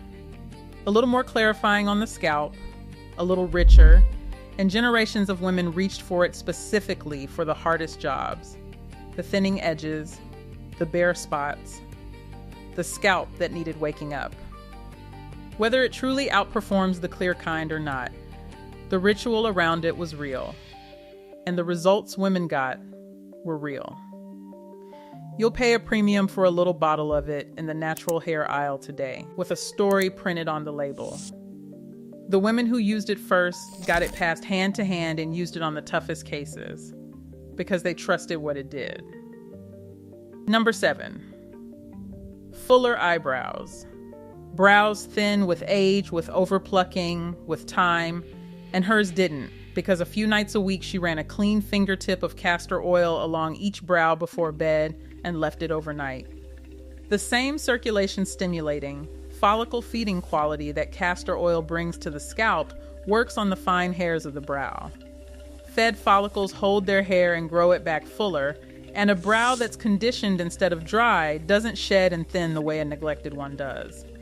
Women who did this had full, strong brows into an age when everyone else's had faded to a pencil line. There is a brow growth serum for $30 and $40 on every beauty counter now, and if you read the ingredients, you will find this oil sitting right near the top. She grew hers back for pennies with the bottle already in the cabinet. Number 6. Longer, thicker lashes. This is the one that stops people. Every night, the barest coat of castor oil brushed along the lashes. A clean spoolie or a fingertip, the smallest amount, taking care to keep it out of the eye. After a few weeks, the lashes were noticeably longer, thicker, darker at the base. The mechanism is the same as everywhere else on this list. Castor oil conditions the lash so it stops breaking off short, and it supports the follicle so the lash grows longer before it sheds. Lashes that aren't snapping off and are growing to their full length look dramatically fuller. No glue, no falsies, no serum with a warning label. The lash growth serum is one of the most expensive little bottles in all of beauty now. Some of them running past $100, some with side effects printed in fine print. She got long lashes from a 30-cent bottle and a steady hand at the mirror. The industry didn't invent the idea. They put a price tag on hers. Number 5. The warm cloth on an aching belly. Not every use was about beauty. When a stomach ached or a body was worn down and tense, she'd warm castor oil, soak a soft cloth in it, lay it over the belly, and rest a warm towel on top, and lie still with it for a while in the quiet. This is one of the oldest comfort remedies there is, passed down for generations long before anyone printed it on a wellness website. What it gave was warmth and stillness, and the simple soothing of a warm compress on a tired body at the end of a hard day. It was rest as much as remedy. A woman taking 20 minutes to lie down and be cared for, even if she was the one doing all the caring. You'll see castor oil packs sold as a trendy wellness kit now, with a fancy wrap and a fancy price. Hers was a cloth and a warm towel and a quiet room. Check with a doctor for anything that actually ails you, but the comfort of that warm cloth, she came by honestly, for the price of nothing.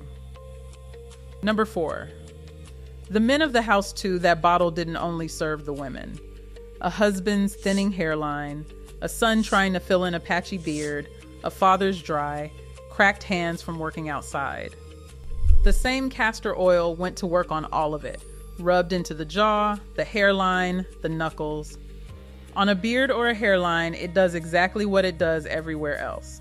Conditions the hair, feeds the follicle, and helps thin or patchy growth fill in fuller over time, while softening the coarse hair and the skin underneath.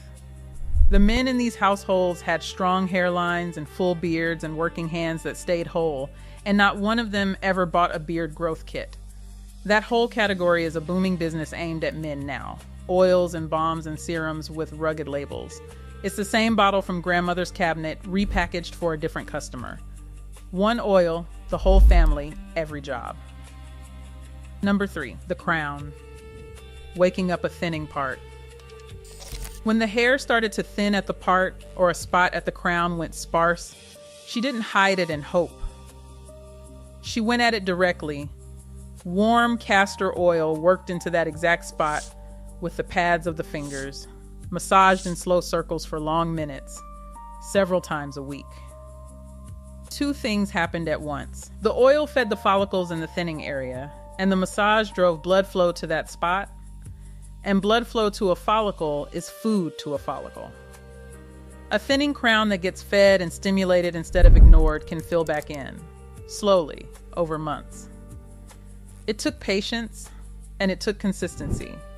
But the women who worked their thinning spots this way often watched them come back. The scalp treatment for thinning hair is a serious industry now. Drops and serums running deep into the double digits. She massaged hers back to life with the bottle from the drugstore and 10 patient minutes several nights a week. Number 2. The edges and the hairline. The one they buried deepest. This is the use most closely tied to that little bottle, and the one the industry most wanted forgotten. The fine, delicate hair at the edges and the temples, the first to thin, the first to break, the first to go from tight styles in time. She kept full her whole life with castor oil. Worked gently into the hairline every night. Nowhere does castor oil's follicle feeding, circulation boosting nature matter more than at the fragile edges, where the hair is finest and the loss shows first and cuts deepest. Fed, conditioned, and handled gently, the edges hold, and edges that have thinned can, with patience and nightly oil, come back. Full edges at 60 were not luck. They were 30 cents and a nightly habit. The edge growth bottles are their own aisle now, a small fortune promised on a big problem. The answer was sitting in her medicine cabinet the entire time. She laid her edges and grew them with the same oil she used for everything else, and they never went anywhere. When I started pulling this together, I expected to find that these women had some secret we'd lost, some rare ingredient, some technique too complicated to survive. That is not what I found. What I found was one cheap bottle and a set of patient hands. Not one trick on this list required a laboratory, a subscription, or a single specialty product. It required castor oil, which has not changed in 1,000 years, and the willingness to use it every night without quitting. That's it. That's the whole secret. And here is why it was buried. You cannot patent castor oil. No company can own it, corner it, or mark it up the way they mark up the serums. A 30-cent bottle that grows lashes and brows and edges and heels and lips and hands is a catastrophe for an industry that needs you buying a different jar for every one of those things. So they took the one bottle apart, sold you its uses back one at a time at $40 each, and let the original disappear to the bottom shelf where you'd walk right past it. They didn't improve on what she had. They divided it, renamed it, and marked it up 100-fold. Number one is where that lands hardest. Number one. It was never the bottle. It was the ritual and the woman who handed it down. This is not a trick.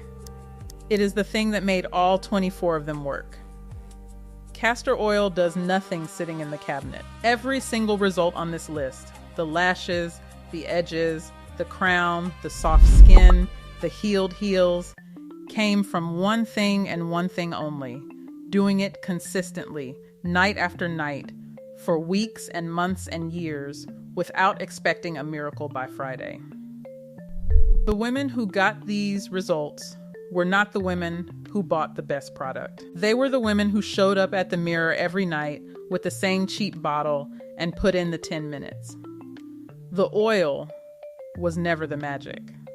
The consistency was the magic. The oil just made the consistency cheap enough that anyone could afford to keep it up forever. And she did not figure it out alone.